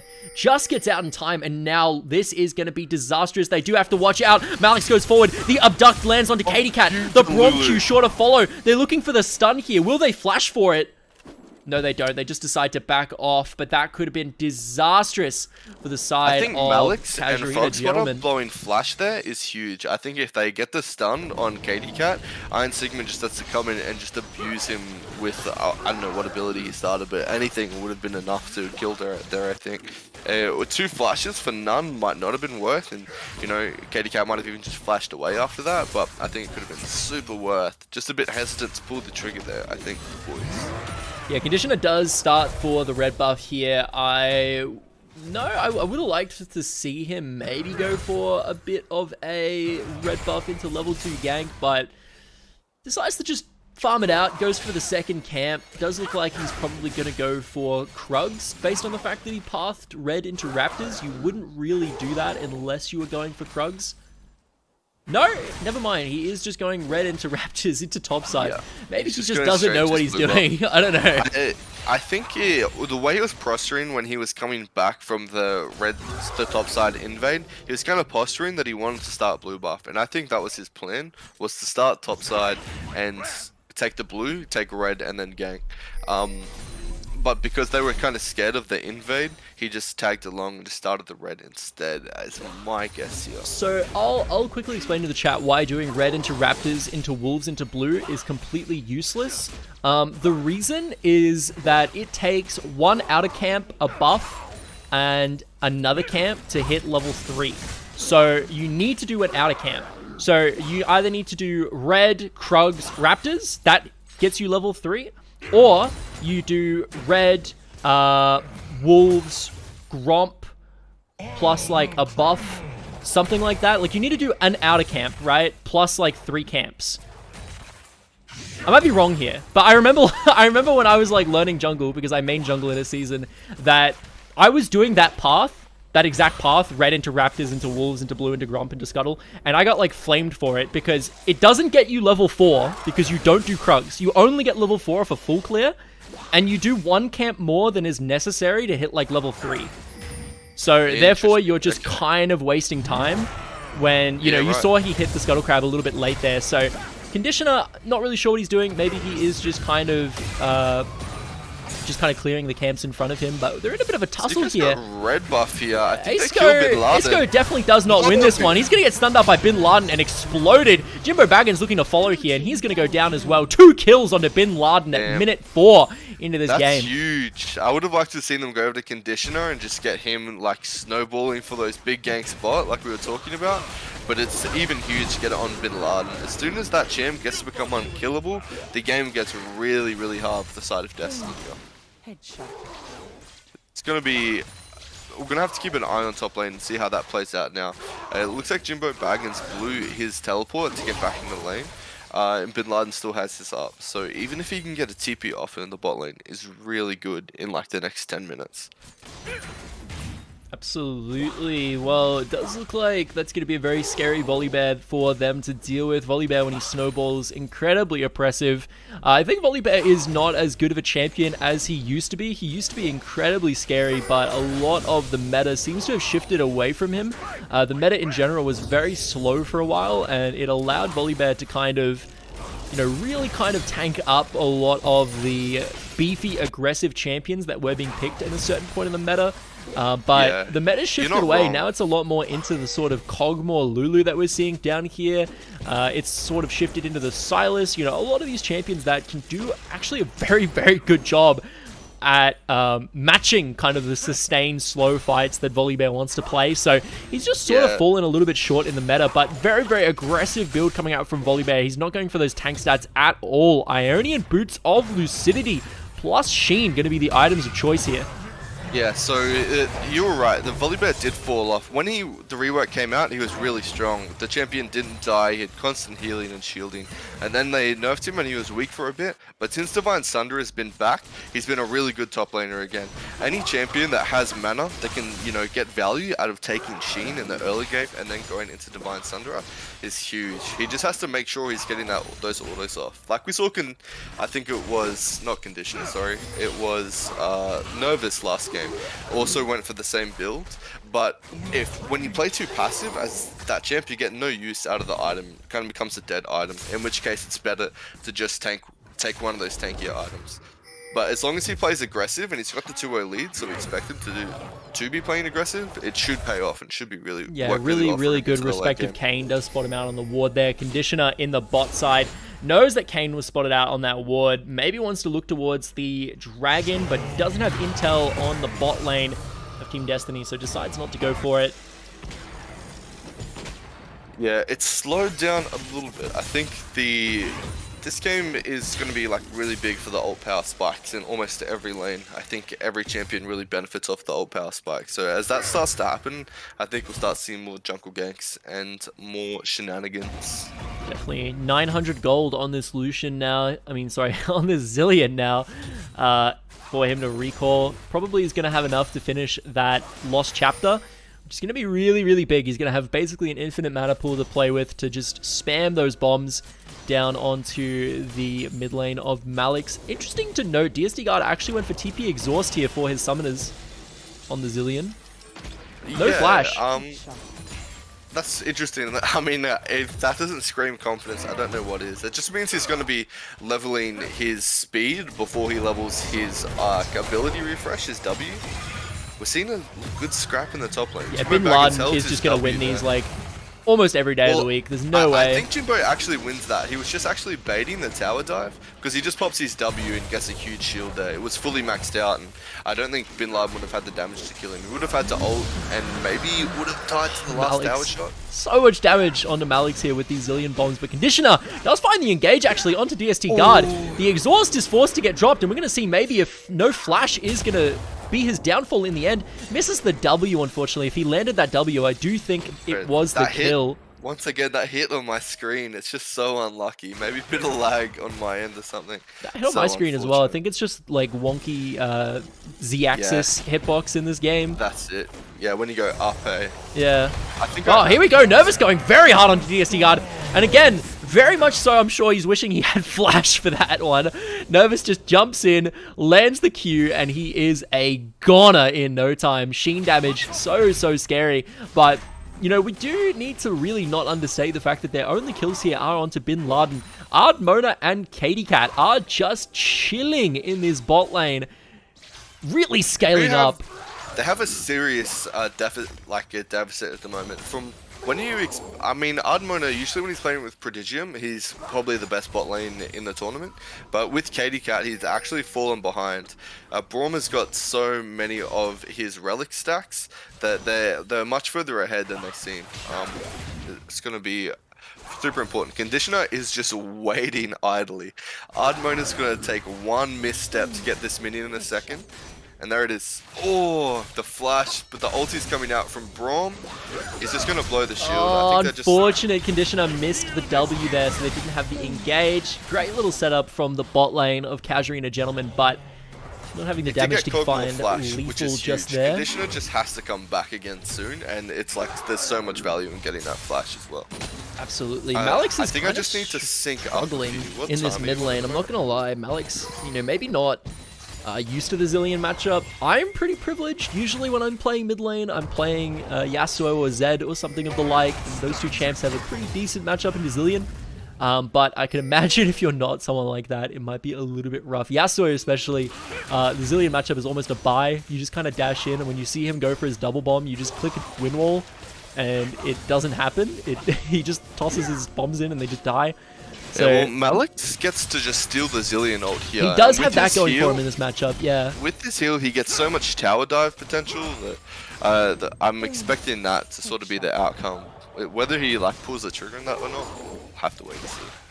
I think we're just out of sync. Can you just give me a time, sorry? 10:27, 10:28, 10:29, 10:30, 10:31, 10:32, 10:33.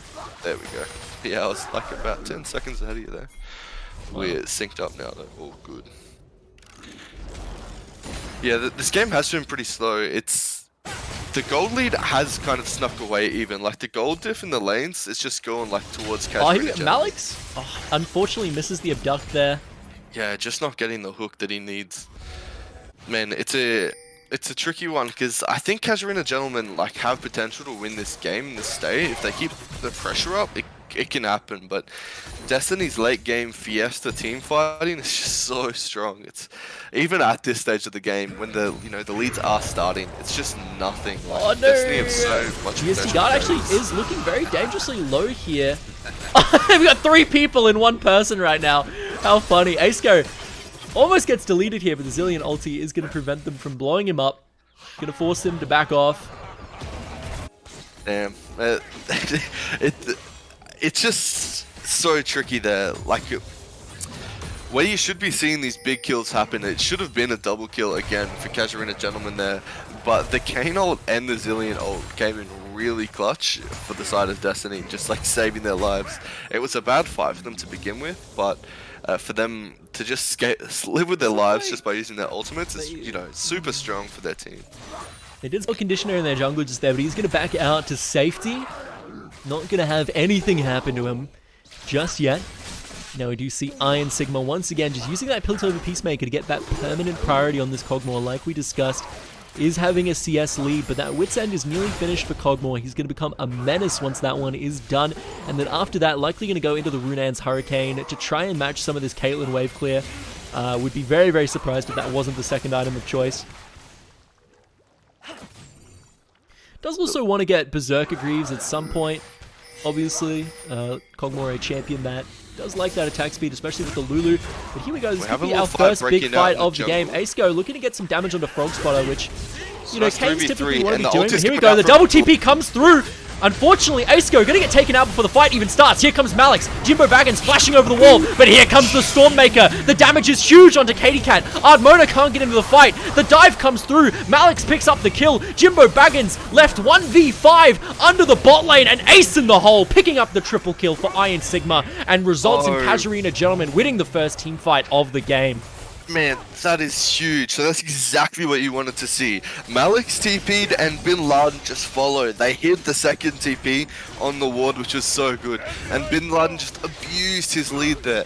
Like we said, he picked up that Divine Sundra and was just healing for so much. He tanked the tower for so long this early in the game. It was so unreasonable. When the champion gets ahead like this, it's so hard to deal with. And we just saw it. He just like... this Kog'Maw and Lulu are going to take a lot longer, like, start going now. Absolutely. They just had a... And I don't think Ardmona got an item there. I think he maybe got a longsword, which just shows, like, it's really how far behind they are. I'm sure he'll get his mythic on his next back, but the fact that Caitlyn just picked up 3 as well, Malik's got 1... No, I don't think he got anything, actually. I think he's just backing now. I think he decided to not get anything because he was super close to his wits end. Oh, no, he does have the 800 gold now. Yeah, he died in the fight, but I think he walked back to lane. He just picked up a wave or so. Now he's back again to pick up the wits end, so I don't think he bought anything. But that team fight was so well like timed in general, because Bin Laden had just backed and picked up his Divine Sunder.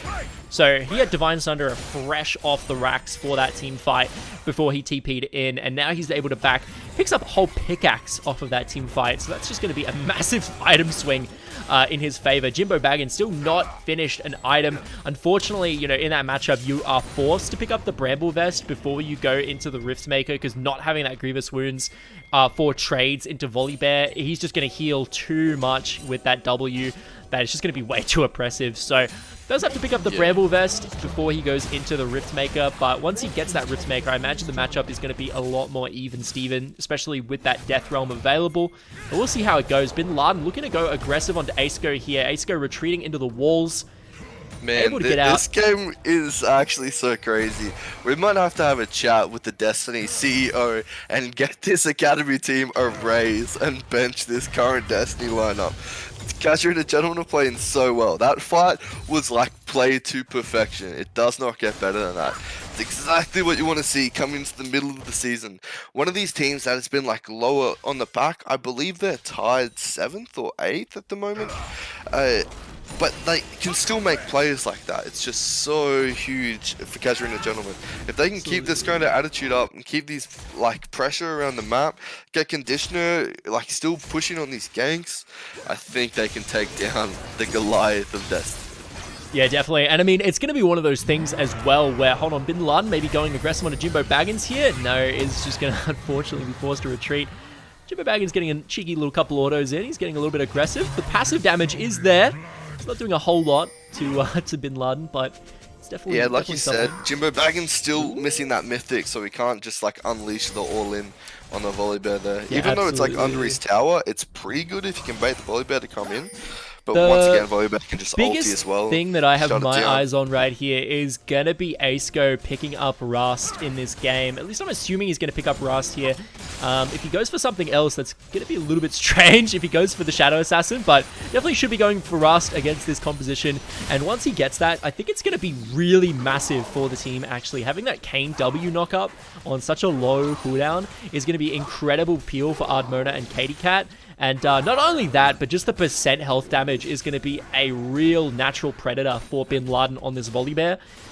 So I'm going to be really like all eyes on seeing ACST get Rust online ASAP. I think one fight right now will easily do the trick. He really needs to start trying to find... I think he has Shadow Assassin ready, and I believe he hasn't picked it up yet because he is waiting for Rust. Someone needs to be able to deal with Bin Laden on this team, and it's going to come down to ACST, I think, taking big chunks and just like going for really long extended fights against Bin Laden. Yeah, definitely. Ardmona does have that Wits End finish now. He's going to be looking towards the Berserker Greaves. 800 gold on in his pocket, so he does have actually enough to back and grab them. likely will do so at his next available time slot, because that's going to be a big DPS increase. 35% attack speed when you combine it with Lulu with her Whimsy on the W is just going to be crazy amounts of DPS coming out of this Cogmore. You just time the W with the Cogmore W when lethal tempo procs, and he is just going to have like 5.0 attack speed. It's going to be like post first rework Cogmore. If any of you old League boomers remember that one. Oh, yeah. 5.0 It's Cogmore running around disgusting. with reworked Quinzu's Rage Blade, just doing disgusting quantities of What damage. was it? Like 5 auto attacks a second? Or Yeah, it something? was Something 5.0 yuck. attack speed, because when you click W, it would double your attack speed and also remove the attack speed Remove the cap. Yeah, So it would, disgusting. he would go up to a maximum of 5. It was pretty gross. Asuka taking a nice chunk there, actually. Conditioner just getting a nice combo off, and after that, they've chunked out the jungler. They're just going to go to the dragon.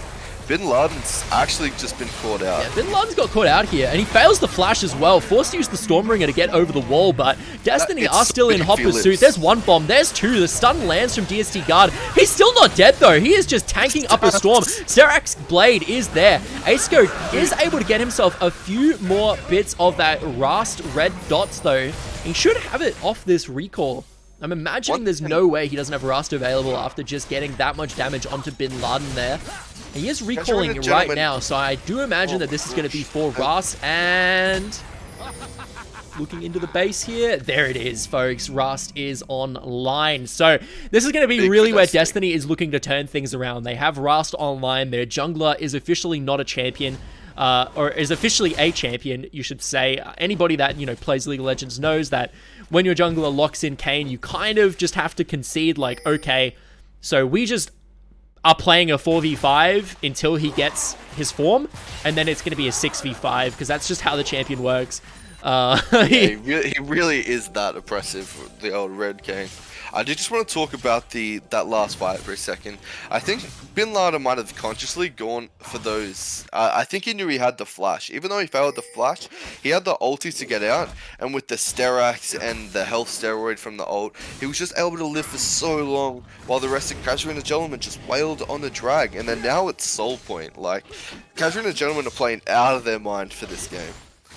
Yeah, they really are trying to show up right now, showing Team Destiny that, you know, they can't get complacent in these tournaments. You know, they started off incredibly strong. They went on a massive win streak, but, you know, that can kind of breed complacency that, like, okay, we are one of the better teams. We don't have to practice too much.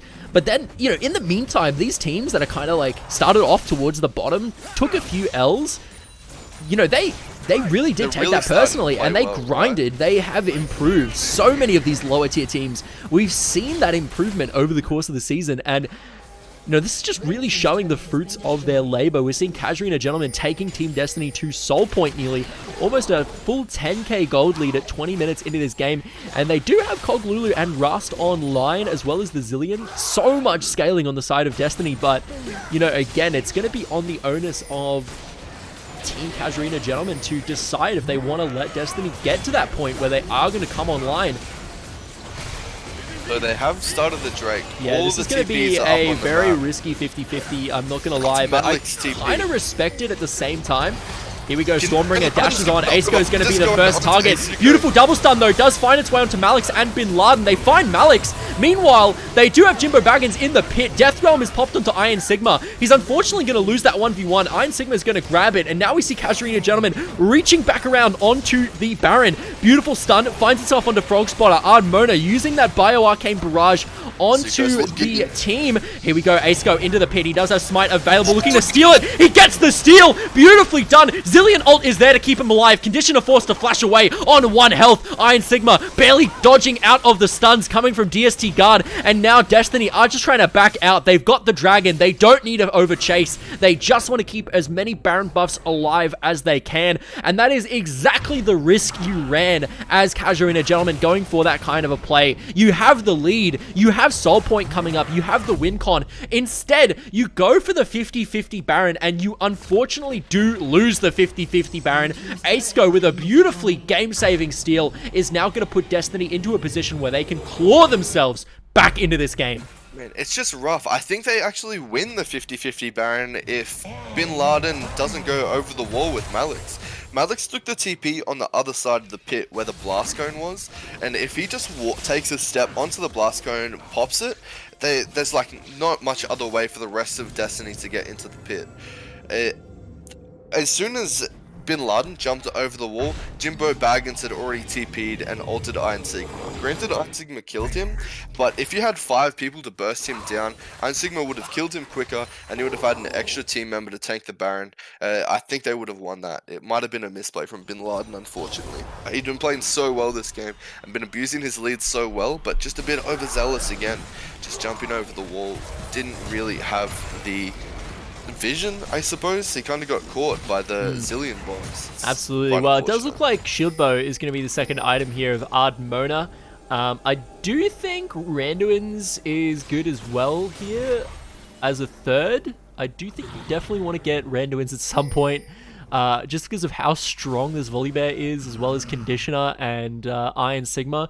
Super fed AD threat, so getting that Randuin's is going to be really good. But if you're going Shield Bow, I feel like going defensive item into defensive item into defensive item is just not going to have enough damage, especially when your team is this built around the Cogmore. You do want to have some damage items coming out, so I feel like going for the Randuin's maybe might be bad. That's why I said Runan's Hurricane. It's my understanding that you get the mythic third item anyway, right? Yeah, you usually can almost skip Mythic. You only want to go Shield Bow if you're playing against something like a Zed, where you really need that shield. But meanwhile, Malix... He got caught by the Jimbo Baggins. He dashed out, but then went back in. Interesting. Katie getting caught out by Bin Laden here. Here we go. DST Guard. He has the ult on him, but it might be a little bit too early. Goodness me. Aceco going in. He's looking for the steal. He doesn't quite find it. But Bin Laden, look at this bear. He is so massive. Jimbo Baggins doing his best, but it's not going to be enough. The shields are massive. Ace in the hole finds itself onto the side of DST Guard. And now here we have Infernal Soul on Casuarina, gentlemen. Really in a game-winning position here. They've fixed their previous blunder, and Bin Laden literally was just 1v4, I think, and showing no signs of weakness, mind you. 1v4, and doing so in style. Not enough grievous wounds here on the side of Team Destiny to deal with the bear. They only have a measly little Oblivion Orb on DST Guard, a mere 40% reduction. They really do need to get... He doesn't do that much damage with his spells. He only has his Q, which he can pop up every now and again, but he's just using it for stuns anyway. I'm not going to lie to you. Aceco, this game, even though he is Red Cane, Serpent's Fang might be a legitimate, very needed item here, because they need to have Serpent's Fang debuff onto this Volibear. Otherwise, I don't know how they're going to kill him. Sterax Gauge. How insane was the Sterax shield? Sterax Gauge plus the Volibear E. The shield is just too massive. They really need that Serpent's Fang. Reducing that shield by 50% onto Volibear to be able to kill him here. So I think that's going to be a needed pickup for Aceco. We'll see if he kind of goes for that. Man, it's actually so nuts. Oh god. Casuarina gentlemen seriously have potential for maybe the biggest upset of the season right now. Yeah, Casuarina gentlemen. Gardner in the chat. Randuin's Cogmore. Oh, actually, wait. Cogmore didn't go for Shield Bow. I saw he had the pickaxe and the Vampiric Scepter and the dagger. I assumed that he was going to be going for the Shield Bow, but no, he actually went for Blade of the Ruin King, which I really like, actually. It's really, really good item into their comp. If he goes for Runan's Hurricane second here, I think that'd be really, really good. Could also see Randuin's being viable, but here we go. Conditioner is going to be going in. Frogspotter supporting him. Big Braum ultimate finds itself onto the Cog Lulu. Here comes Aceco in the back. Conditioner with a Foul Flash. One more Q will do the trick. He finds it. He's going to go down, and beautiful pick from Destiny. He's not satisfied, though. Tries to go for Frogspotter, but Frogspotter beautifully going to get away in time. Aceco not finding himself getting through the wall. He's still in hot pursuit, but you have to wonder where he's running to. Conditioner and Frogspotter are just fighting without Bin Laden there. It's the only reason they lost. They were so far ahead of the rest of their team, there was nothing that team no, this could be bad. Bin Laden gets stunned up. Aceco, he has so much % health damage right now, and Cogmore has that Blade of the Ruin King online. You have to just respect Destiny so much more right now than you would previously. I actually really like the Blade of the Ruin King. It's so good against the Volibear here. we were talking about getting like some other percentage health stuffs, but that's as good as it gets, right? Absolutely. No, Blade of the Ruined King is an item that I completely forgot about, and it is very, very good here for the Cogmore to go. I would honestly even love to see maybe a third item, Guinzu's Rage Blade, because I think going double on-hit items here actually justifies the third item, Rage Blade, a lot more than it normally would. And then when you combine the fact that you're going lethal tempo with a Lulu on your team, having that attack speed and all of those on-hits is actually going to be incredible. You're probably not going to be able to kite with that much attack speed, but if you just right-click and just let the game do its thing... Well, that's their team comp, right? It's the Lulu giving him some extra HP. It's DST Guard dropping the ult so we can just come back to life after he dies. Like, he really is just like the sentry turret this game. Yeah, I think it might be the way to go. I think going for the 6.0 attack speed on-hit build might be very good here. And then if you go Guinzu's Rage Blade, now it does look like he's going double cloth here, so okay. So that does confirm third item is going to be Randuin's Omen. Which is good. It's definitely really, really good here. It's going to make Cogmore incredibly difficult to kill, and maybe satisfied with how much damage he's doing at this point of the game. Just wants to tank up, get that item that makes Cogmore very unkillable. He's going to be basically unkillable with DST Guard plus Katie Cat. He finally gets that Mythic as well. He's going to hit such a huge power spike with 3 completed items already. The game needs to end soon. Like, Casuarina Gentleman need to finish this real quick before Ardmona gets to his 2 items away. They've still got a bit of time. Yeah, I think Gale Force is probably the best mythic you could go here as the Cogmore. Just gives you that little extra bit of mobility that is going to be very necessary for just kind of managing. Oh my goodness, Frog Spotter guessing correctly, stopping DST Guard's recall. There's the stun into the knockup. He does pop the ulti to buy a little bit of time. Aceco in the meanwhile is very low. Iron Sigma almost killing him there. Here comes Malix. He's going to find the kill. Katie Cat's getting deleted. Ace in the hole gets blown. DST Guard pops the Zhonya's. He's gonna go down here though, unfortunately. It's huge. They get the Baron here. This is massive. Yeah, they're gonna get to a 50k gold lead. Jimbo Baggins is actually getting dove here. Stormbringer is gonna get popped. There's the Death Realm though. Jimbo Baggins trying to kite himself around this tower right now, but unfortunately the damage from Bin Laden too insane, and he's gonna find himself a free dive kill onto Jimbo Baggins in the bot lane, while the rest of Casuarina Gentlemen cleaning up this Baron. That's huge! Dude, Casuarina Gentlemen are legit gonna do it. Ardmona was the only one not to die. He's still farming up, and like the win con is still there for Destiny. But Casuarina Gentlemen are just looking so good, man. This is it. The Elder Drag is coming up. If they can't end on this buff with Baron, I think Destiny will win the game. Frank Gardner saying Randuin's Cogmore, yep, in the chat. No, Randuin's on Cogmore is actually a very meta 3rd, 4th item on him. It's really, really strong. You go the first item Wit's End into also the Randuin's Omen, and you have so much MR and armor that it's impossible for people to kill you. And you just also do more damage than... Warcraft, so everyone tune into R2 Warriors, their new stream. It's a pretty good stream if you like World of Warcraft.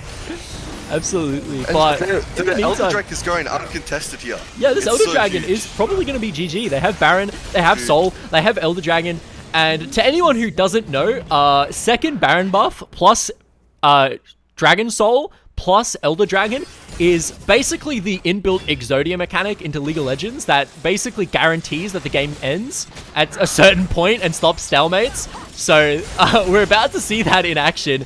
This is as strong as a team can get, so there's no way they don't just ARAM it down mid and blow them up. You just gotta lock it in. Frog Spotter's just gotta hit this, Conditioner's just gotta jump on someone. Ardmona's just gonna take the blast cone out.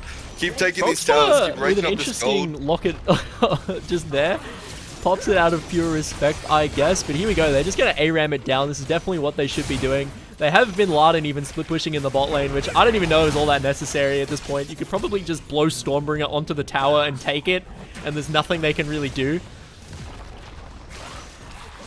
Yeah, man, like, it's hard. They're just turtling really hard right now, and they just need to dump pile onto this tower and just go all in. Need to unleash this Volibear ultimate. Caitlyn with Siege. Oh, here we go. Stormbringer goes in. Goodbye, Lulu. Katie Cat just getting absolutely deleted. Ace in the hole there, but DST Guard did Zillion ult him to keep him up for just a little bit longer. Ace goes inside Conditioner, able to live for just a little bit longer. Malix under the tier 1 tower, almost gets stunned up. In goes Conditioner. He's actually going to get taken out and go down. So they Yeah, do Bin find Laden themselves in a was dead. Bin 5v4 right now. Laden Jimbo just Baggin's did very, it. very low. Is he going to go down to Elder Dragon? Yes, he is. The burn is there, but Bin Laden might pay for it with his life. 1,000 gold no. shutdown. Frog Spotter barely getting out with his life, as well as Iron Sigma. Now Malix, unfortunately, missing the abscond over the wall. Aceco is going to have an opportunity for a solo kill here, potentially. No, he does get the cooldown back up again. He is going to get it the second time. DST Guard actually finds him in the jungle. They're looking for Malix here. People off, but everyone was already gone. He's going to go back in onto Katie Cat. The damage is there. One-shots the Lulu. Uses the Kane ult on Ardmona to go in. The healing is there. Almost finds the second one, but DST Guard with a beautifully timed chrono shift is going to keep him from getting blown up, but it's not even needed. Really well played by Malix, but unfortunately falling just a tiny little bit short. And meanwhile, though, really well played by Destiny. We can't understate how scary that push was, and they actually defended it. Damn, dude. Not what you like to see. There's still a couple Elder buffs up, but I think that's all expiring. The Like, Baron just second expired, Baron buff, Soul, plus Elder Dragon. Literally Soul is just Exodia. expired. You could have done nothing there and probably just sat back and let Caitlyn hit the towers, and you would have won. Instead, Conditioner and Bin Laden, Malix, getting a little bit handsy with wanting to grab that win with both hands, and they dived the Nexus towers. Took a little bit too much damage, unfortunately. Maybe disrespected the amount of peel available on this Destiny comp, especially when they're under towers like that. And I don't even think it was necessarily like a bad play. I think everyone kind of had the right idea, but they all just had different right ideas. Bin Laden was kind of just like farming. Jimbo Baggins is just dead here. There's no way he doesn't out. die. He's just blowing the ulti, but he For did Frog manage Spotter, to get Frog but Spotter. yeah, the damage is just too much. And now we have Iron Sigma coming in as well. The exhaust is popped for good measure. Hang on, beautiful double stun from DST Guard. Might actually turn things around. Bin Laden is now on full retreat. Iron Sigma placing traps to cover them. And Frog Spotter is going to have to recall. They don't have Lulu Cog available for this bot lane push, though. They do have to kite back, give their Lulu Cog a little bit of time to wrap around and get to them. But that was almost very, very bad. If Destiny took out those 2 kills there, that would have been disastrous. Really good bomb by DST Guard for sure. Yeah, Casuarina and Gentlemen need to be careful here. Thankfully, yeah, it looks like they're just going to back off. They were about to go into a 4v5. Frog Spotter was like a quarter HP, so... And Conditioner has left the game. Maybe that explains some of the miscommunication we've seen. Perhaps Condition has just been lagging this entire time. I'm sure we'll see him reconnect shortly. But this is so good. Thankful for this pause. Gives us a second to breathe, because this game is so nuts. And my second to breathe is probably over as he's reconnected.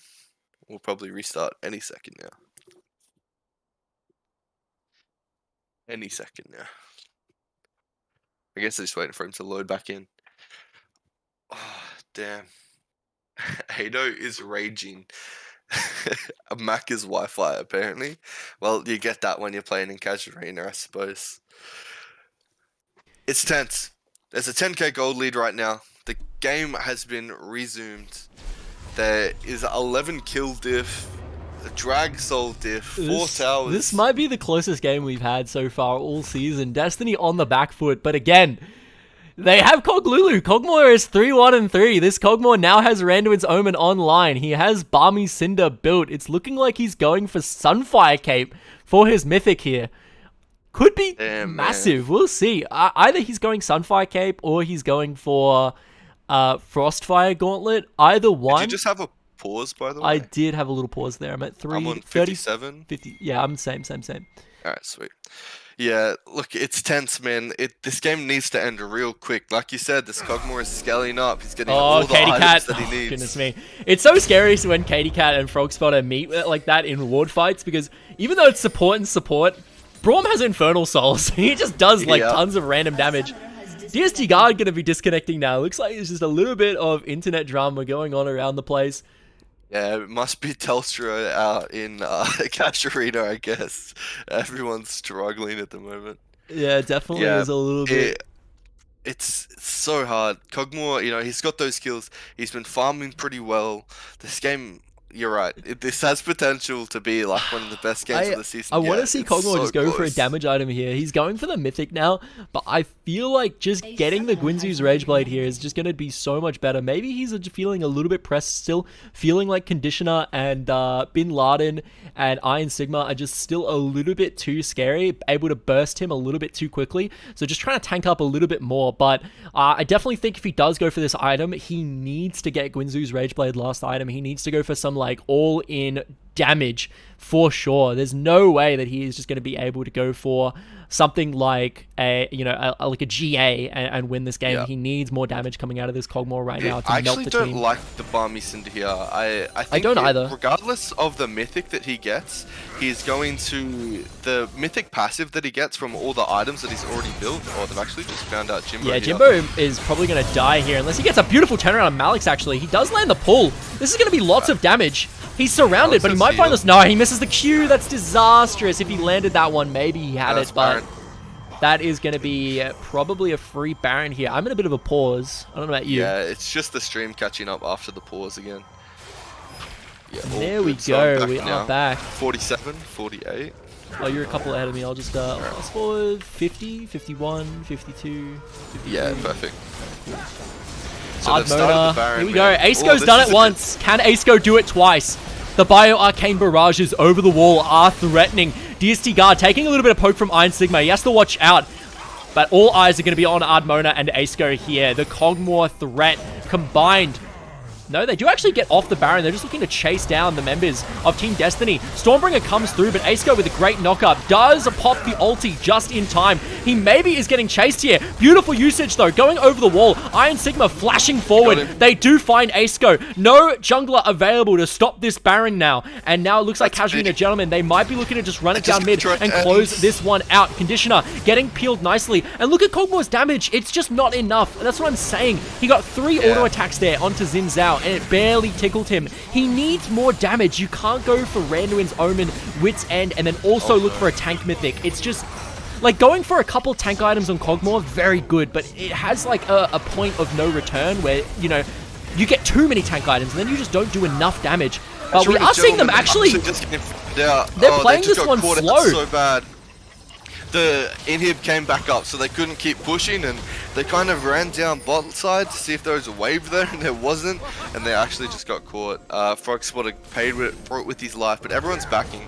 Hopefully they can burst down this Elder Drake fast enough, get it back, maybe take the Baron fight again.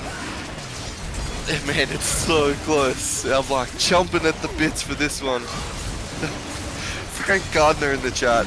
I'm downloading Biggest Mob, trying to lag this bloke. If dude, this is gonna be the second Elder Dragon, and they're gonna look for probably their 3rd Baron, and they're still maybe not gonna be able to close this one out. Destiny are just doing amazing at stalling this game. I am in disbelief. Cancelled the Death Realm with Abduct onto the Scuttle Crab. What was that? I don't know why you would even want to go for the Death Realm there. He has Elder Dragon and Soul. I'm pretty sure that is a Death Realm for yourself if you click that R button. He would have died. Yeah, it's so tough, man. The fact that there's an 11k gold lead and Destiny is still keeping it this close just shows how good their draft was. It reminds me of SKT versus EDG in Worlds of, I believe, 2019. I think it was 2019, might have been 2016. It was one of them. But there was one year where it was the semi-finals of Worlds, I believe. It was SKT versus EDG, and SKT were 10k gold behind. They were about to lose off a push, and they got some like miracle wombo combo engage that just blew up every member of EDG. They turned the game completely around and won. Katie Cat just gets deleted though. Bin Laden being like, hey, what's up? I'm Volibear, but I'm actually an assassin. I don't know if you know this. He just Volibear Z ulted over the wall onto Katie Cat. They're gonna find this Baron buff here unless Aceco can do it again. He might be able to. Who knows? He goes forward. He doesn't find it. Iron Sigma is going to close it out. The Elder Dragon Execute is going to be there. 2 members of Destiny are put to bed. And now we see Ardmona running for his life. Malix does have the flash available. He might be able to collapse here. He decides to hold off on it. but now he's going to go over the wall, looking for DST guard. The damage is there. Pops the chrono shift very, very early. It's not going to be there for Ardmona to keep him alive. They have no chrono shift. There's the flash forward. Ardmona, he's going to go down to the dot. He does get taken down from Elder Dragon, and now Jimbo Baggins and DST guard are all that's left. He does pop the W. You can see Elder Dragon doesn't actually work on Mordekaiser when he's in the Death Realm, because they're in like separate planes. The Elder Dragon damage and Mordekaiser are actually in different like realms. So the waves are coming in. They're about to win. Lulu is alive though. Lulu is alive. They do have Aceco coming up in 4 seconds. Iron Sigma two-shotting members though. Frog Spotter very, very low. He's gonna go down. Here comes Aceco. They take down Jimbo Baggins. Aceco and DST Guard are all that's left. Chrono Shift is back available. Aceco inside of the member of the top lane. They're gonna find him though. Iron Sigma's damage just too much. The Nexus is exposed. Malik's looking for one last kill into DST Guard. The Chrono Shift comes through, but there's nothing he can do. CGG have done the impossible. They've clawed themselves back from the underdog position, and they take out Team Destiny. Dude, that's what you love to see. That is the game, man. Let's go. They did it. They absolutely have done it. That is so huge, man. Holy moly. Oh my goodness. All right, let's just say what a game. I am chills, literal chills. I felt like that could have gone either way until the bitter end. I feel like Ardmona definitely does need to maybe look back on that game, a few build decisions. I think that you have so much peel on that team, right? As Ardmona, you have Katie Cat, who admittedly the Lulu kept getting caught out. They weren't positioning very well, but you still have so much peel from Lulu, from Zillion, from Aceco, from the Mordekaiser that, you know, when you are in that Cogmore, you just need to be the damage. You see Kane going for a very tank build.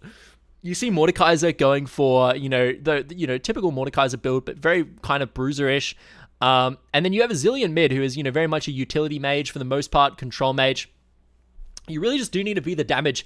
And there was a few points where Ardmona was landing those W right clicks onto certain champions, and unfortunately was just not getting enough damage out of his champion. He was just falling a little bit flat, and that's because he went for the, the Wit's End, the Randuin's Omen, plus the Frostfire Gauntlet. It's too many tank items on a champion like Cogmore, in my opinion, and that really, unfortunately, just made him not a scary threat. I feel like the Blade of the Ruin King was a good pickup, and the point of the game where Destiny looked the strongest, in my opinion, was when they had Wit's End, Berserker Greaves, and Blade of the Ruin King on that Cogmore, because those are like lots of damage items that were just shredding them. But, he went for the Randuins, he went for the Frostfire Gauntlet, and his damage just plummeted as the game went into the later stages. I feel like Randuins might have been a good pickup, but after that, you needed a big damage item to make up for it in this comp. Going for the Gwynzu's Rageblade or something. Frostfire Gauntlet. I'm legit still shaking. Like, this game was just so nuts.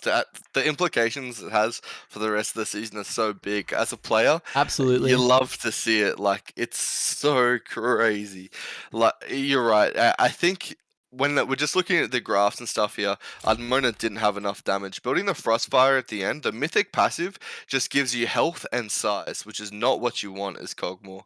At that point, you need to just go for like the Shield Bow. Yeah. I don't know the ADC items, but the stuff that's going to give you more damage from the items you've already built. I think if you wanted to focus on to Casuarina Gentlemen, because they were really the stars of this game. Like, they just played out of their mind. The first 30 minutes was just played almost perfectly. Like, there was maybe one fight that didn't go their way, but other than that, everything they did was just like so good. They just had Destiny legit on a leash. Bin Laden was taking them where he pleased. It was so insane. Bin Laden just had a crazy game. Iron Sigma had a crazy game. Conditioner had a crazy game. I think when we're looking at MVPs here, I think definitely, even just looking at the damage graph here, Iron Sigma and Bin Laden are going to be the two kind of players to watch for sure. Iron Sigma definitely had less pop-offs than Bin Laden did, but the consistency was there. 340 CS at 40 minutes, was winning lane extremely consistently against maybe the best bot lane in the current meta, Cogmore Lulu. maybe a little bit of unfamiliarity there. We saw a little bit of weakness coming out from Katie Cat, 0, 6, and 6 on the Lulu, but they were a sub. You could argue that that lane might have gone very differently if Katie Cat was Prodigium, but Prodigium, I don't think, plays champions like Lulu anyway. Very much so a playmaking support player through and through, so we might not have even seen that if it was Prodigium, but it's nevertheless, so crazy. Iron I think it Sigma, has to go to Bin Laden, right? And yeah, when I say it goes over to Bin Laden, I have to give a big shout out to Conditioner, because that first 2v2 where they had with the junglers in the top lane, absolutely. Conditioner should have picked up those kills, trying to be like a harder carry, but because they went over to Bin Laden, he really just like took a step back. He just went Gore Drinker Sterax and was just like kind of tanking the rest of the game, where Bin Laden was just like running around, jumping on people's heads, one-shotting Lulu towards the end, stunning everyone, escaping 1v5s with his life, and then getting return kills afterwards after the team got the Drake. Like, there was just so much happening. Absolutely. Well, we do have to actually hurry up because our next game starts in 2 minutes because that game went for so long. So we're just going to go from one right into another one. I am happy to agree. Bin Laden taking that one convincingly, for sure. We're going to throw it over now to our second MVP, our SVP for the losing team. And I got to say, in my opinion, DST Guard made some crazy bomb plays that game. Incredible. Turned so many fights around very, very closely. And he was really the backbone in a lot of fights. For sure. I was going to mention that the Zilean maybe didn't have enough damage, and that's where the team was lacking. But he out-damaged everyone on his team. Yeah, he also had the highest damage playing Zilean in this kind of a comp. So, which is just crazy, because ACST, Jimbo Baggins, and Ardmona should all be out-damaging him on that front. Zilean, when it comes to the late game, should just be taking a step back. But he really stepped up and did everything he could for his team. Admittedly, Malix was a little bit monkey mode when it came to dodging Zilean Qs. I noticed he was just walking into those Zilean bombs all the time, which could have just been a matchup thing. They are a little bit of a tricky skill shot to dodge, but he definitely did get hit by probably a few more than he needed to. So that kind of might have artificially inflated the damage graph, but nevertheless, SVP, in my opinion, going over to DST Guard. So well played there for sure. But we're going to hop right into our next game of the night, and this one is set to be a absolute banger as well. Yeah, so for this game, to round it off, we have Ad Astra versus Jewpies and Angels. And look, Ad Astra have been a standout team for me, kind of like Casuarina Gentlemen and kind of like Corona Spaceship. They're just a team that have shown so much potential. They've had those really close games against some of the better teams where they've just like played like super well. Now they have to face the best team, and this is gonna really like show where they play and how they play. Jewpies have completely been unstoppable. There's no doubting it. Those guys, I'm not actually sure how to beat them or if anyone will beat them. And it's gonna take a lot for Ad Astra to now step up and beat them. We'll have to see how they play around this, and the jungle pressure from Alpha Arcasia, the random chaoticness in the mid from Challenger for Jade, Blade Exa coming back to the ADC role. They've got a lot to play around and a lot to be careful for, so we'll see how they go about it. Yeah, it does look like waiting for there's a little bit of banter going on in the lobby chat right now with Challenger for Jade doxing their draft plans and Bloodexa telling him to shush. Ban action. I'll tell them. Don't worry, guys. I got us. Don't ban action. Thank you. Alright. Got us sorted. Don't worry, chat. I do know that Bloodexa actually has been playing a lot of action, so I think if anybody is going to pull him out in this game, it's going to be Bloodexa, which I'm really excited to see. And if anyone should pull him out, it should be Blade Exa too, because the champion, because he's still new and no one really understands him yet, it's better off the best player in the league probably picking up that champion and playing him first. Then we're going to get a true grasp of like what the champion can do and how Blade Exa can really exploit some of his broken mechanics. Yeah, absolutely. We are just waiting on Chan Chan right now. I'm not really sure what he's up to. Malix in the chat has just said I was stat padding Zilean, giving him some sort of win. Yeah, good on you, man. You're a good bloke. Yeah, you should really ask him to donate his MVP skin to you, because it's really all you at that point. Absolutely. Now, folks, we are actually, just a reminder for those of you that are typing consistently in the chat, your names are getting copied down into a list. So anybody whose name I see pop up a few times throughout the stream is getting put down onto the list. And at the end of the stream, we're going to be doing a giveaway where one of you lucky folks will be picked at random, and then you'll be winning a random prize off our wheel. So make sure you're sticking around. Make sure you're getting active in the chat if you are watching, and definitely it's going to be great. Some pretty free prizes as well. But here we go. Chan has just joined the lobby, which means that we are going to be getting underway ASAP. Yeah, I'm excited for this one. I'm really excited to see the Akshan pick come out. I don't think they'll let it through. Could you imagine if we see Destiny forward Casuarina, gentlemen, and then we see at Astra defeat Jewpies Angels right after that game? My jaw would probably break through my floor. Like, it's possible. It's actually possible that we could see it. Isn't it? I actually don't think it is possible to beat Jewpies. Like, they're just so strong. In every lane, they've shown absolute dominance. I know when we played them, we lost every single lane. In all those other teams, the guys that have managed to kind of scrape away with some sort of lead have just been destroyed by, like, some disgusting team comp they picked. I genuinely do not know how to beat these guys. And here we go. We are indeed into lane. We'll see exactly how much Jewpies Angels were telling the truth. They said that they were going to draft Set into I can't remember the jungler, and then they were going to have Galio mid, Senna bot lane, and someone else support. So I don't know, we'll see how accurate that was exactly, but it will be interesting to see. Oi caramba. Alright, the Victor band coming out. I think that's a Blade Exa band, even though he's playing ADC. The Mundo band coming out. We have seen Forsaken play that one a couple of times, and it has been gross. Champion is unkillable. I think they're just banning away champions that they probably don't want to play against. Maybe not even like preference picks. Yeah, I do think if Akshan gets through draft phase, we're going to see we're going to see Jewpies Angels probably snag that one up as soon as possible. I don't know if at Astra...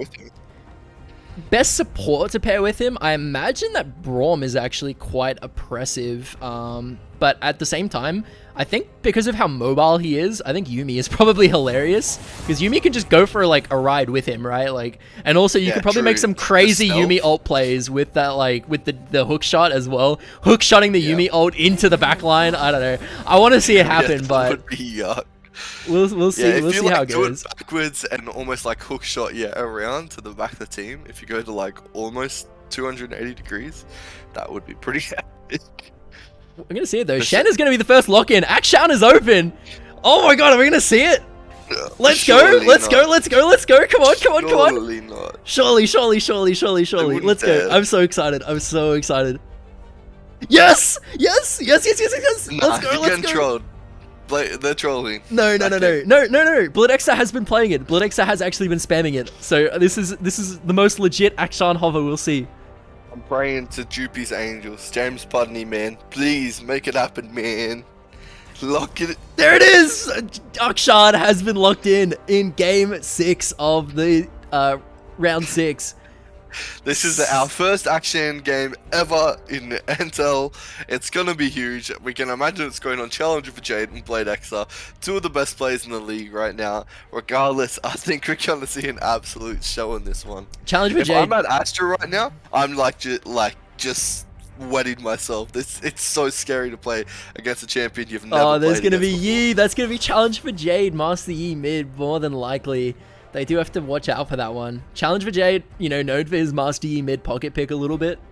So they do have to pick something that can play into that. He has locked it in previous seasons. I believe he dumpstered Blade Exa last year. Yeah, one of the only players to make Blade Exa feed on a champion, and that was with the Yi mid.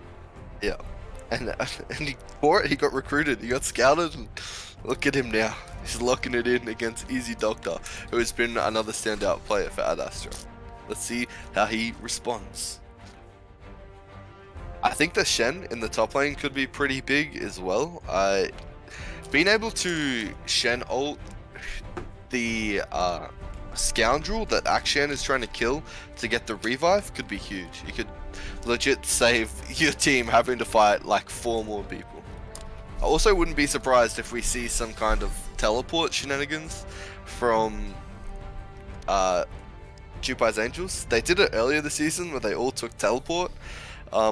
But it works really good with Action. Once you get revived, you can teleport back into a fight. So. Yeah, Shen Nocturne also a very, very good combo of champions. You can have the Stand United and then Paranoia, and just have 2 champions just appear on your carry. With very little counterplay to it. Does look like Cho'Gath is going to get locked in here, though. Very good top laner at dealing with Shen. Has a ton of sustain. The silence is incredibly good. And, you know, he obviously scales into an absolute monster. Very good at dealing with things like the Nocturne and the Caitlyn as well, where, you know, Nocturne can go in on the Paranoia. He can just drop the Rupture on top of himself, and there's not much that Nocturne can do to really dodge it. So, great pick there. Cho'Gath, very strong champion in general. Kind of fallen out of the meta a little bit due to similar reasons to Volibear, where those more kind of big, health shreddy, slow-playing champions are seen more and more in kind of the competitive meta. But, you know, we saw that Volibear is still good if you don't respect him, and Cho'Gath very much so similar, but we're seeing what's getting banned out here. Akali getting taken away, which is interesting, considering Yi and Cho'Gath both locked in. Maybe they don't know about Challenge for Jade being the primary Yi player on this team, or maybe they just are respecting the possibility that it could be Alpha Arcasia taking this one into the jungle. It's true that they could just be totally, taking us for fools and locking it in the jungle, but I imagine we're probably going to see an Alpha Arcasia classic, to be honest. Maybe something like the Fiddle that's still been left up, the Olaf, something like just super aggressive that you can just run people down with, that's also kind of inty, so Blade Xer can get some pop-off action moments. Yeah, I do. I'm just so excited to see Akshan get played. I will note, folks, this is my genuine honesty. This is the first game I'm casting with Akshan, so don't expect me to know any of his ability names. I have to study them while we're playing. Yeah, I know Hookshot, I know Ultimate. Is it actually called Hookshot? No, Hookshot's Camille, isn't it? Oh yeah, you're right.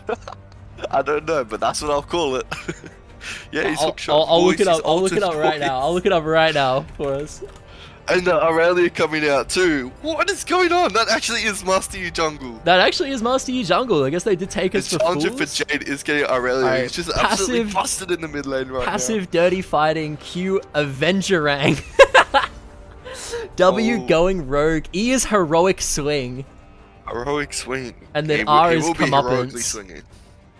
Comeuppance. Yeah, I like that one. That's a good name. Comeuppance. Avengerang. Avengerang. That's like the name of the next Marvel edition, the Australia. Yeah. It's gonna be the Avengerang, dude. The Avengerang. And the Tom Kench's getting locked in, so that is going to be Cho'Gath support in the... No, it's going to be Tom Kench support, maybe. I think it's going to be Tom Kench support, yeah. It was played in the LCS a bit. Even though in solo queue, he's been, like, dominating top lane and jungle. Yeah. LCS have been playing him support. He's so gross in top, might I add. He is disgusting. Any teams watching this looking for maybe what they can, like, pick up in the new patches that's broken, just put your top laner on Tom Kench. It is so foolproof. A little bit difficult to play in high level because, you know, if you can't consistently just like land that W on people, then he becomes a lot worse. But in these lower MMR games where people kind of struggle to click their mouse a little bit, he is just disgusting. He is super gross in those lower elo games. So looks like the Aurelia is going top lane into the Shen too, so that's pretty good. She has a lot of ability to just CC Shen and stop his teleports. I think that's a bit and I've seen Rulian Polio play it before. To be honest, because Shen is really good into Aurelia. His W just makes her not a champion. But I mean that might change. Aurelia has actually been reworked, so the W max is a little bit common now. You can max her W and do disgusting amounts of nuke damage. And people don't expect it. You go for the W max into the Q max, and your W can just do like a quarter of someone's health, which I think is absurd considering it does 50% reduced physical and like a third reduced magic damage as well while you're channeling it, and then nuke someone for that much.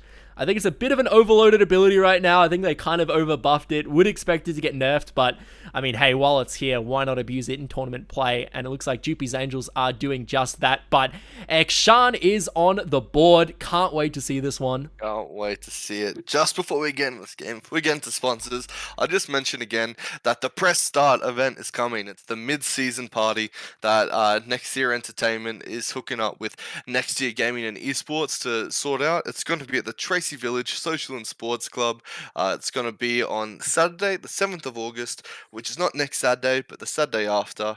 We're just going to go down. We'll probably have a few drinks. If you're of age, we'll probably play some games and have a little get together, meet some of the other players from the league, meet some of the guys that have been spectating, and we'll all have a great time.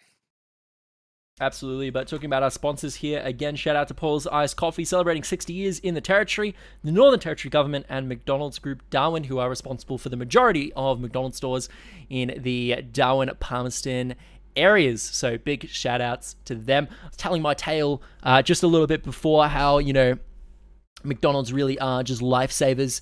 11:30 p.m. last night, I realized, oh my goodness, I have not eaten a meal for dinner. I'm hungry. I open up Uber Eats. I'm like, right, what do we got going on here? McDonald's, the only icon lit up. Everything else grayed out. They've all abandoned me. But who didn't abandon me? McDonald's Group Darwin didn't abandon me. Just like they're not abandoning this season right here.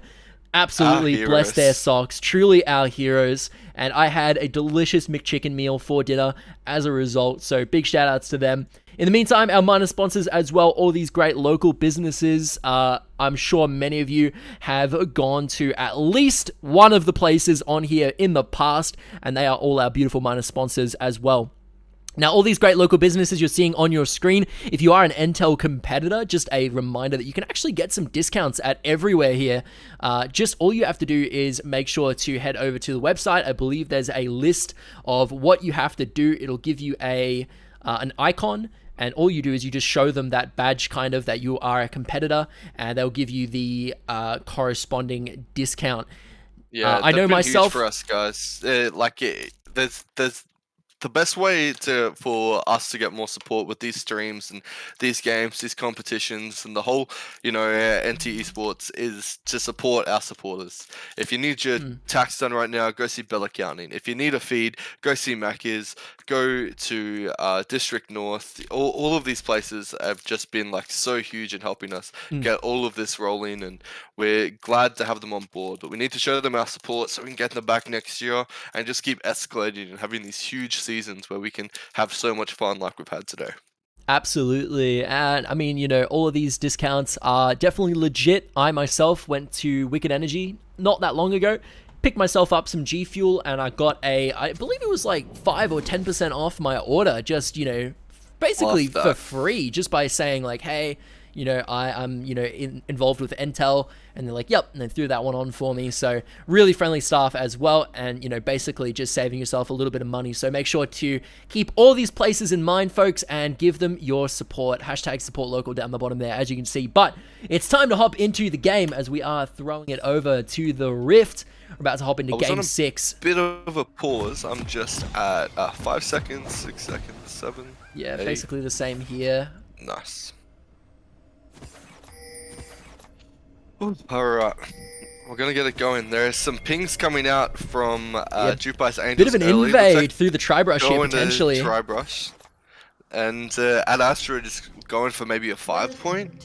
They've got 4 people coming. I think they're gonna catch Soraka out if they get there fast enough. I do think that Master Yi is definitely going to be very scary if they don't pick that Lissandra. I think picking the Lissandra there, very good response. Oh, that's so cheeky to do that with Tom Kench. I haven't even considered that. Yeah, that is so scary. And that's why Soraka didn't wait there. It's really well played by her. They have no idea they're standing on a ward at the moment. They're just going to chuff along, I think. They've seen them walk down. Yeah, they're just going to back off now. At least Jewpies are going to get some vision. They're going to get caught out on vision of their own, but they will get a nice ward in this brush. They'll have full vision of that Nocturne when he comes to do that red buff. Yeah, they are just going to go through, clear these bushes one at a time, but it does look like Nocturne is starting topside, so that's not going to be of any consequence to them, but we're going to see how this one goes. It does look like Soraka has been picked, and that makes me very, very happy because Soraka is broken and should definitely be picked more.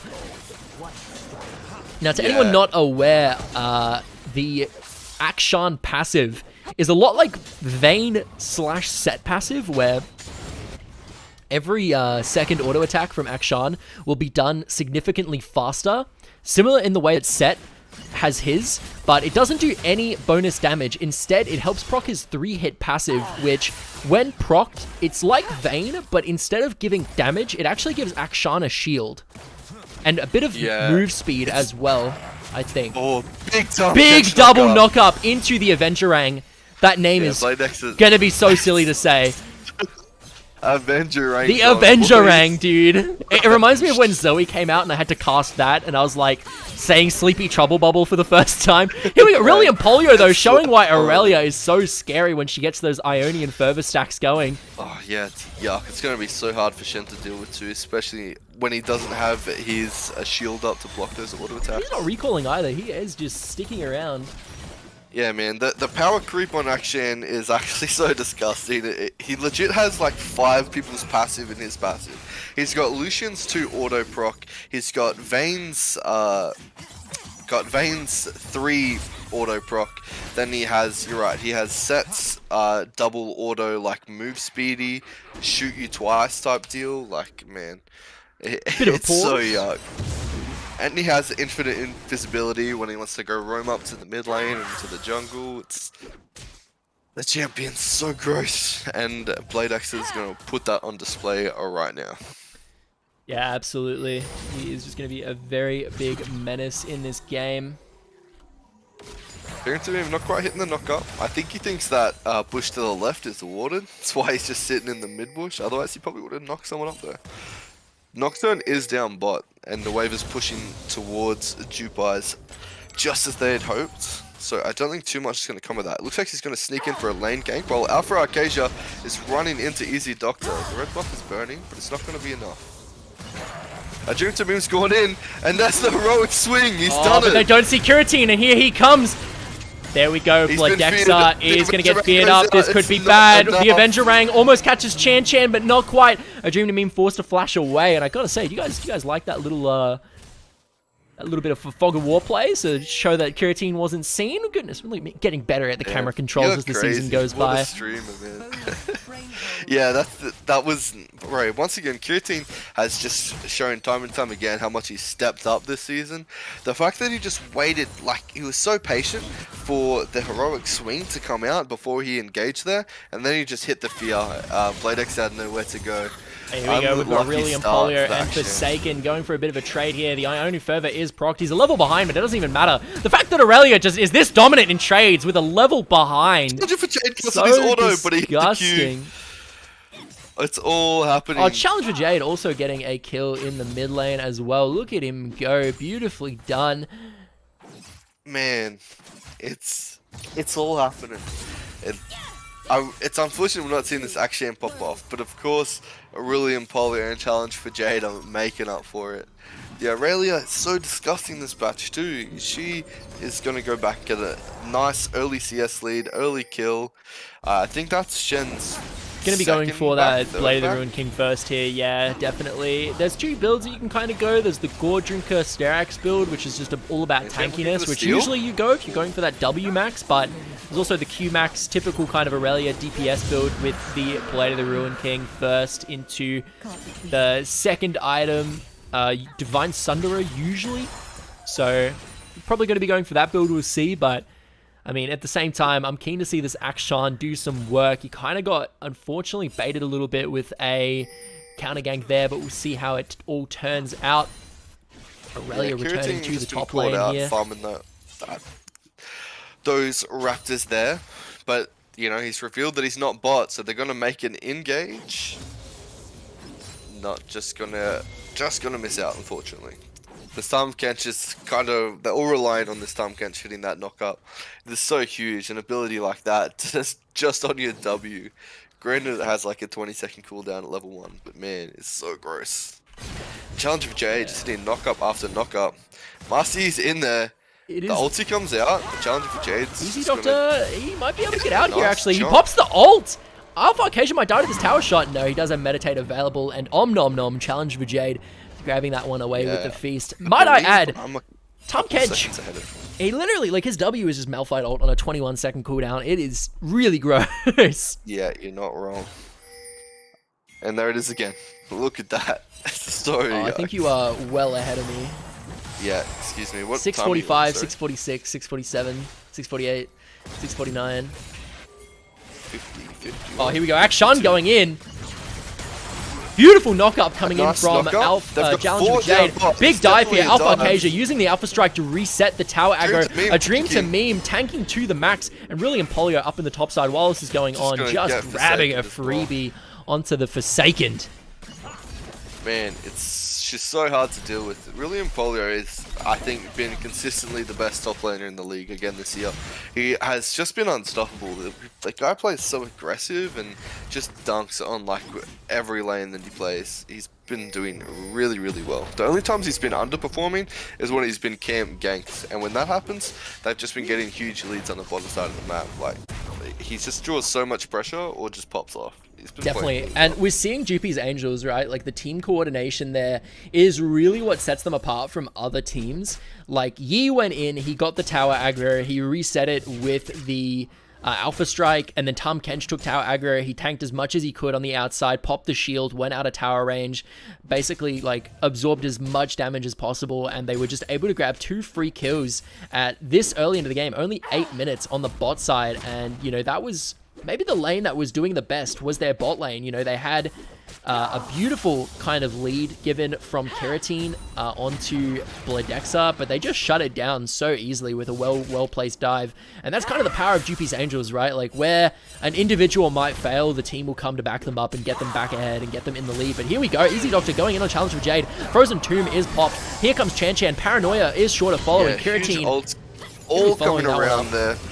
Ooh, this Yeah, I is thought risky it by was the such a bit Forsaken. off I'm with not what you sure could about shoot maybe going in onto really Empoleon there. Goes for a cheeky trade. Ends up backing off. Alpha Arcasia's looking. Oh, here we go. Bladexa's here with the Bladexa. stealth. They're looking for Just Keratine. They do find it. Nicely done. That's going to be a beautiful no little kill there. resurrection, unfortunately. I didn't see who got the kill. I thought it was Keratine, but unfortunately, a challenge for Jade did not get the resurrection. No, the kill was Yeah, Easy that was a Doctor. really nice play from Easy Doctor too. He hit the ulti and kind of got burst down, which kind of freaked me out a bit, but I saw this rocket come in, and then obviously the Nocturne ult was just huge to finish him off there. So really nice play on the side of Astra. Once again showing that they can get Oh, some this is really big. good A taunt ganks under off. tower. William Polio dropping fairly low, but you have to be careful. He does have that ultimate coming up now. He has it available, Yeah. and he's going to go in almost immediately, looking to soften him up. One W Wait, here could be the Forsaken difference. flashy, man. You got to collapse on No, that. he is just going to back gonna off take to it. safety by the looks of things. Challenger J, respect though, it. finds Easy Doctor. The silence is there, which means he can't reactivate the E. He's just going to get taken down by the looks of things here. The beautifully timed feast Shen-ult into the came out, ignite. and he's gonna die before the Shen-ult comes. Yeah, he is Oh, just and going to he's gonna go die for his down, troubles and this as is going to well. be Herald into a dive. This is a dead Shen. There's no ifs, buts, or whats about it. Shen Yeah, is, you his should time just try is and ticking. Into Aurelia here, I think, instead of giving the assist over. No, he's going to go down. Yeah, and they're going to get this first tower as well. Another really big play from Jewpies. They're going to steal, I think, a 4k lead after this tower this year. Yeah, really well played, and they are just using this Master Yi to the absolute maximum here, just doing what he is good at, and that is diving. We see Akshan going in here, getting big damage onto Chan Chan. Heroic swing. Oh And- my goodness, this is a dead comeuppance. Here we go. Comeuppance, Boom, boom, boom, boom. comeuppance. The ultimate comes is out, there. and Chan Chan it's flashing beautiful. away. Can he land the Q to get a little bit of health back? Here comes the TP though. We have That's the Easy order. Doctor coming in. Keratine with the paranoia. They're looking to find a Dream to Meme. Are they going to get it? A Dream to Meme is going to go down. Keratine is also going to find a kill onto Bladexa, but they do find the kill back onto Keratine. And now here we go. Rillian Polio is in the bot side. The TP is popped, but not going to find anything for it. So he is going to waste that teleport, unfortunately. Yeah, man. Maybe Action's early game a little bit weak. Bladexa not putting out the damage that he thought he had. I guess he's only just picking up some real damage. But maybe, yeah, the early game's not looking so good. What you don't want to do is start giving him gold, because he does get that bonus gold from kills. Is he just going to one-shot him here? Yes, he is! Oh my goodness! Cho'Gath is Disgusting challenge for disgusting. Jade. So the full AP Cho'Gath is just doing work right now. I think he's going for Ludens too. Yeah, probably no. He'll either going to be for Everfrost, Everfrost. right? Yeah, Everfrost is Is usually the the item. Blasting one build into Everfrost? I'm not sure, but I know it's definitely the best mythic because you can just Everfrost people and just guarantee And the then just queue. run up and eat them, right? Yeah, Yeah. it's pretty sweet. He's just dancing in front of the trap.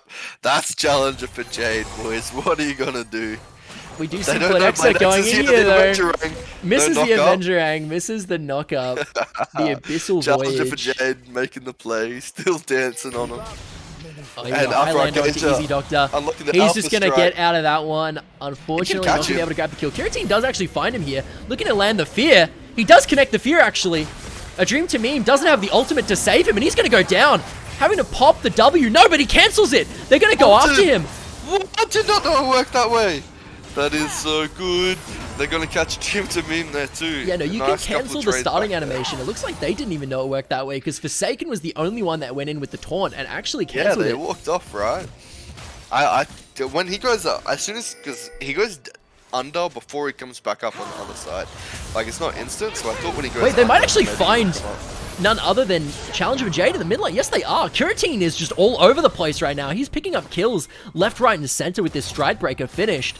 And now we see Ad Astra maybe in a winning position for the first time this game. Kiratine has been nuts. He's definitely been one of the top junglers in the Oh, league. Bledexa wants Bledexa's it. looking. He's looking for it. The Avenger Rang and he finds the Avenger kill. Ring. Look at that. He gets 400 gold. The bonus gold that Action gets is so gross. The champion's just going to scale so hard into the late game. Can't wait to see him just start one-shotting people in a 1v5 That was team fight at the end. Everfrost for Challenge for Jade picked up as well. Yeah, excellent. Yeah, we do look at none other than Bledexa right now. 1,400 gold in his inventory. He is a healthy boy. But that's not to say that, you know, Ultimate Feeder, 1,000 gold in his pockets as well. 1,500 gold in Kiratine's pockets as well. So he's going to probably back and get a ton of items, I imagine. Scoundrel is looking right now. He's stealthing. He's waiting for him to show, and they've shown. Oh, the heroic leap didn't make it onto the wall. The heroic swing, sorry. Unfortunate. I think they might have clocked some stuff with Challenger for Jade there too. Might have got some kills, a nice dive even. William Polio. Lots of damage. Does pop the ultimate. And unfortunately not enough to burst down Shen. He goes for the dive actually. think This it might be a will little be, bit of an int. I don't know about that one. He Ooh. gets taken down. Does get the wish out of Soraka, but that's an okay trade to Even make. then, I think Shen might have lived without it, hey? Yeah, I don't think it did much. That was definitely a very big int from Ruli and Polio. Not Oh, sure about Bledex that is Q going. at all. He's Here we go got to it. Bledexa looking to go in. Does force the Chan flash Chan's out of got Ultimate out. Feeder. Chan's alone. Alpha KJ is looking for Forsaken under Another the tower. dive on Forsaken. And he is going to just take it and run out of there for free with that Meditate. Yeah, He super doesn't good. have the QW this time. Can't block those ultis. Those autos, sorry. And it looks like we have a bit of a standoff in the bot lane. Everyone's waiting for someone to do something. Not much really happening. Easy Doctor, I think, gonna... Nah, he's looking for the back two. Nocturne's there. It was a 3v4, but Ad Astra too scared. Oh, that is the Astral Voyage. Just going to land onto Chan Chan. Easy Beautifully Doctor didn't done. finish his Easy back. Doctor comes in. Frozen Tomb landing onto a Dream to Meme. He's going to get taken down. And now they do have 3 members bot side to put a little bit of pressure, potentially. Yeah, team. maybe Easy Doctor was kind of banking on the aggressiveness at the time Kench, but I think more likely he just stubbed his back too late, and it kind of worked out. So you love to see that.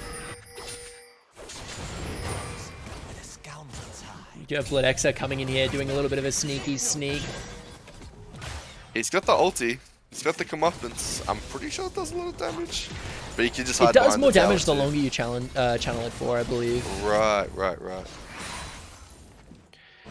Oh my Yeah, goodness, it this looks like could be really bad for 4v4. Kiratine. He does have the Stand United, though, coming in. This could be big. Double taunt landed by the Forsaken. They're going to take down Alpha Arcasia. They're going to take down Challenge for Jade. Here comes Paranoia. He lands it onto Bloodexer in the backline, looking for the solo kill. He unfortunately doesn't land the fear, but they're just surviving so well. Comeuppance, though. There it is. It's not enough damage to finish off Chan Chan and Ultimate Feeder in the backline. They get the tower, and they are going to retreat. A beautifully played 3 for 1 coming out. Your team was going for, like, just to hang around the first tower, and Bladexa was looking to get that little scoundrel and get those revives, but it wasn't happening for him, unfortunately. Just wasn't able to go into it. I think he was also pretty low on mana, so maybe we're seeing some of the constraints and limits of action at the moment.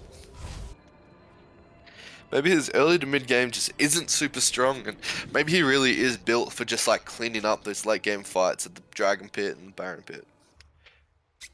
He's definitely fairly strong. I just also think he is more of a mid laner than an AD carry.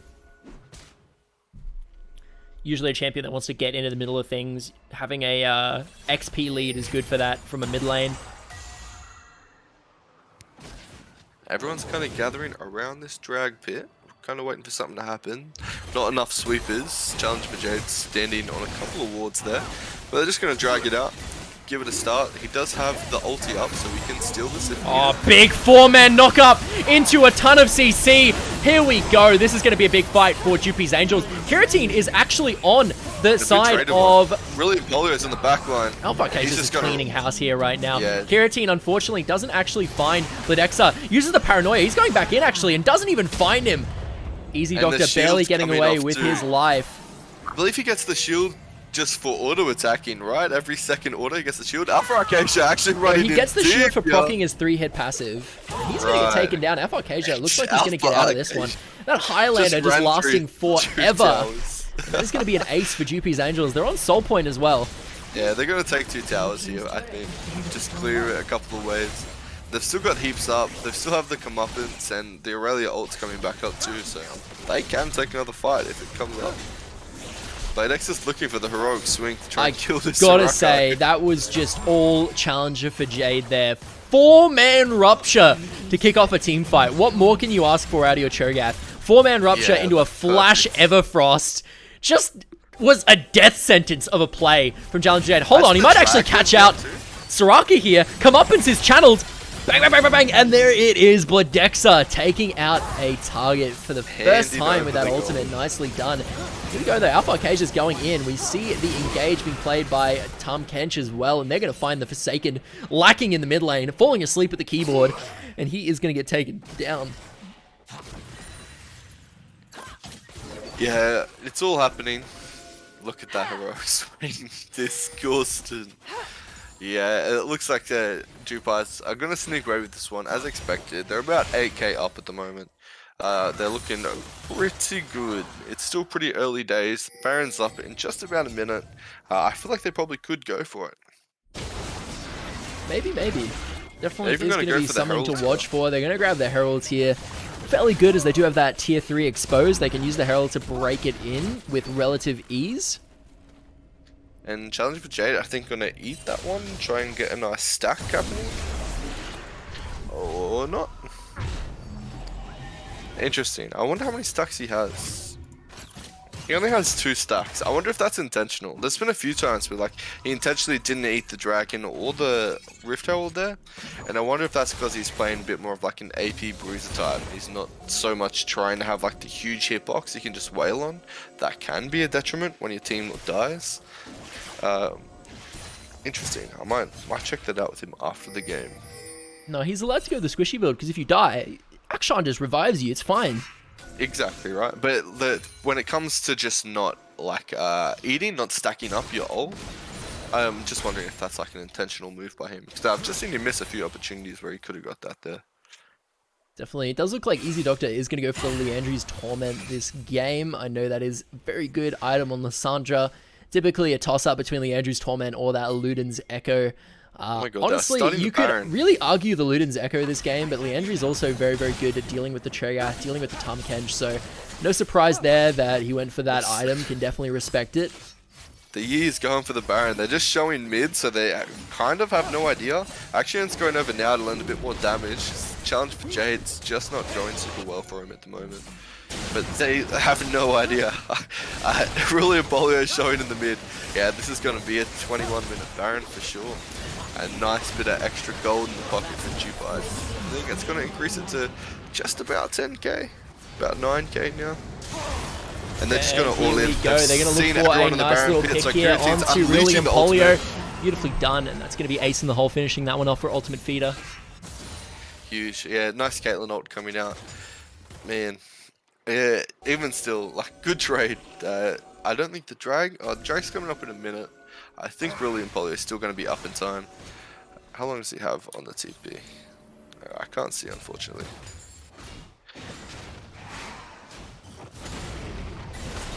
Shouldn't be too long. We're going to see them start pushing in the mid lane here. Actually, it's going to get a little bit of roam happening. I think he can... What kind of builds he going for? He's got these collectors, so I think he can start looking for a couple of little assassin kills, little pop-off kills. As he is roaming around, going to clear out some vision in the drag pit so they can claim this soul.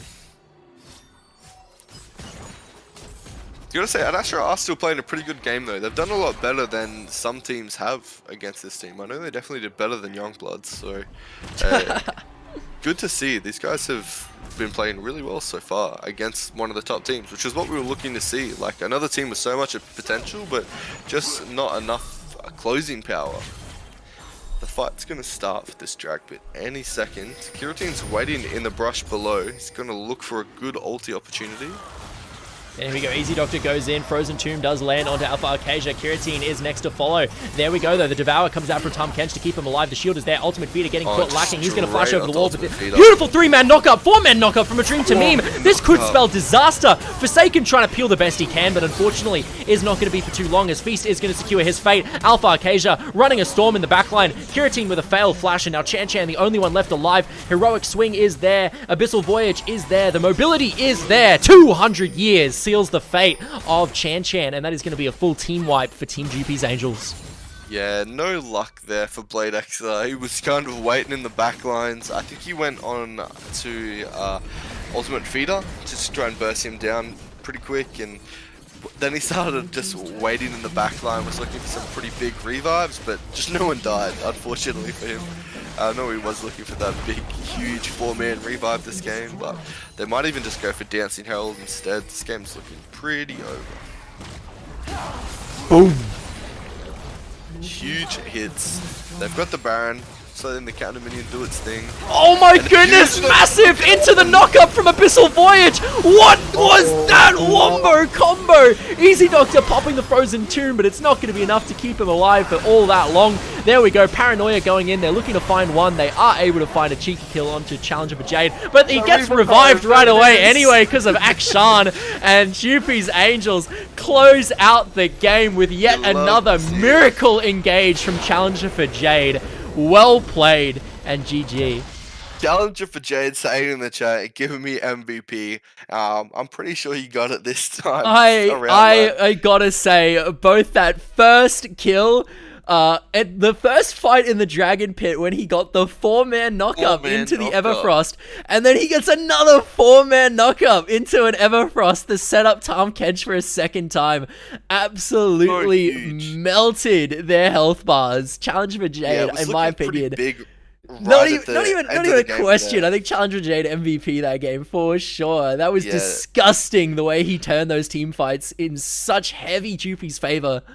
I actually just weren't even expecting it then. They were like, oh, it's kind of close. They're kind of low, hanging around our base. We might be able to fight if they dive. And they just hit the huge knockup. Challenger for Jade getting all his ruby crystals. No tears for him, only hearts. Big MVP going over the Challenger for Jade. Yeah, definitely. And SVP here, I gotta give it over to Kiritine for sure in this one.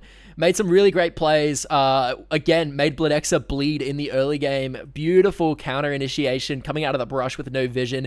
They weren't expecting it. They grabbed a cheeky kill, and then he was just a menace in teamfights after that as well. Both of Bloodexer's deaths were to him. He also got a couple of cheeky kills in the mid lane. In my opinion, he was definitely on par with Alpha Arcasia in the jungle roles just until Yi got a little bit too ahead, and that champion does scale like an absolute monster, but I think Curtin played incredibly well this game, and definitely unfortunate that he lost, but he definitely played his heart out. No, that's kind of been like the way it's been going for Curtin this season. He's just been having some like really standout moments. His gank success rate, I think, has to be up there. Like, in terms of actual success and getting something for his ganks, it must be at least like 80 or 90%, because he's just making so much happen all the time. He never lets the pressure up, and just like always, clutching back the lead as you do. Absolutely. Well, congratulations to all of the winners. We're going to be throwing it over to our prize wheel in just a second, though, folks. So be sure to stick around. Everyone that's been in the chat, make sure that you are sticking around. Official entries have closed. But he's got to give me a second to pump all of these beautiful names into the wheel generator. So give me a moment to do that. While I do that, if you just want to talk about that event one more time to Django about what we've got going on. Yeah, absolutely. So on the 7th of August, we have the Press Start NTEL mid-season party. It's gonna be a great night.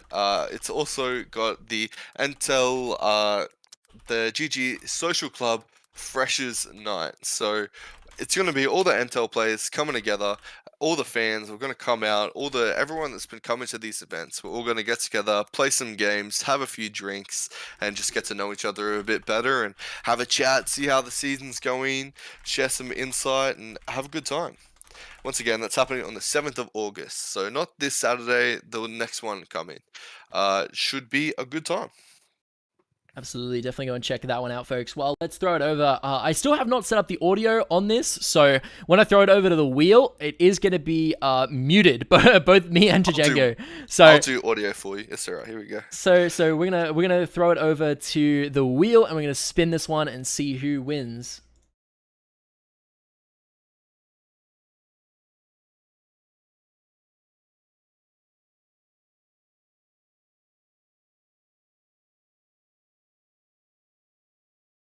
That is going to be Waldo the Lemon as our winner. Waldo. So are you still in chat? Also, it's not just me that's muted. It's you as well. We're both muted. Oh, damn. Yeah, it's just silence when I swap over. But Waldo the Lemon, are you here in chat still? We'll give him a couple minutes to respond due to the stream delay. I wish I could see who was watching. I think there's people in the chat. I'm pretty sure Waldo the Lemon is DST guard, so we can definitely get in contact with him anyway. Yeah, I'm pretty sure. That's one of his Smurf accounts was Waldo. So I'm pretty sure that's him. Let me check. Is he still on? I'll see if he's on. I don't know. We'll have to wait and see if it is DST guard. Definitely much needed silver lining as well after losing his match today, if that is the case. We'll see. We'll have to get him in the chat though, because it's only for people that are still in the chat at the end of the stream. Damn. Yeah, it is him, but I guess he's not in the chat. If it is him, we know who it is. We can probably just get in contact with him. We get him to fill out the form. But so yeah, have we gotten the confirmation that it's him? Yeah, it has been confirmed by his brother. So pretty sure it's him. Okay, all right. Well, we are gonna spin the prize wheel then. Let's go. What's he gonna get?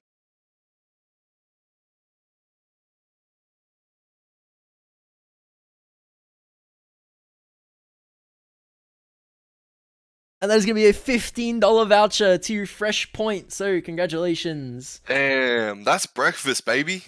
What a treat. Waldo the Lemon. You've done it. Take me out for breakfast. I think he's in Melbourne at the moment, to be honest. But oh well, he can palm it off to his brother. His brother lives here.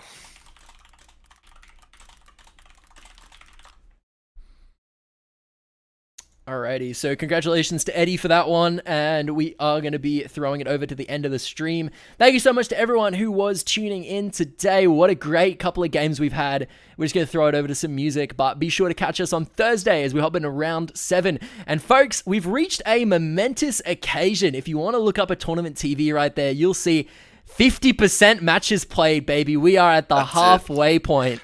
We've done it. Yeah, everyone has played 8 games at this point, and I think the leaderboard is the most telling thing right now.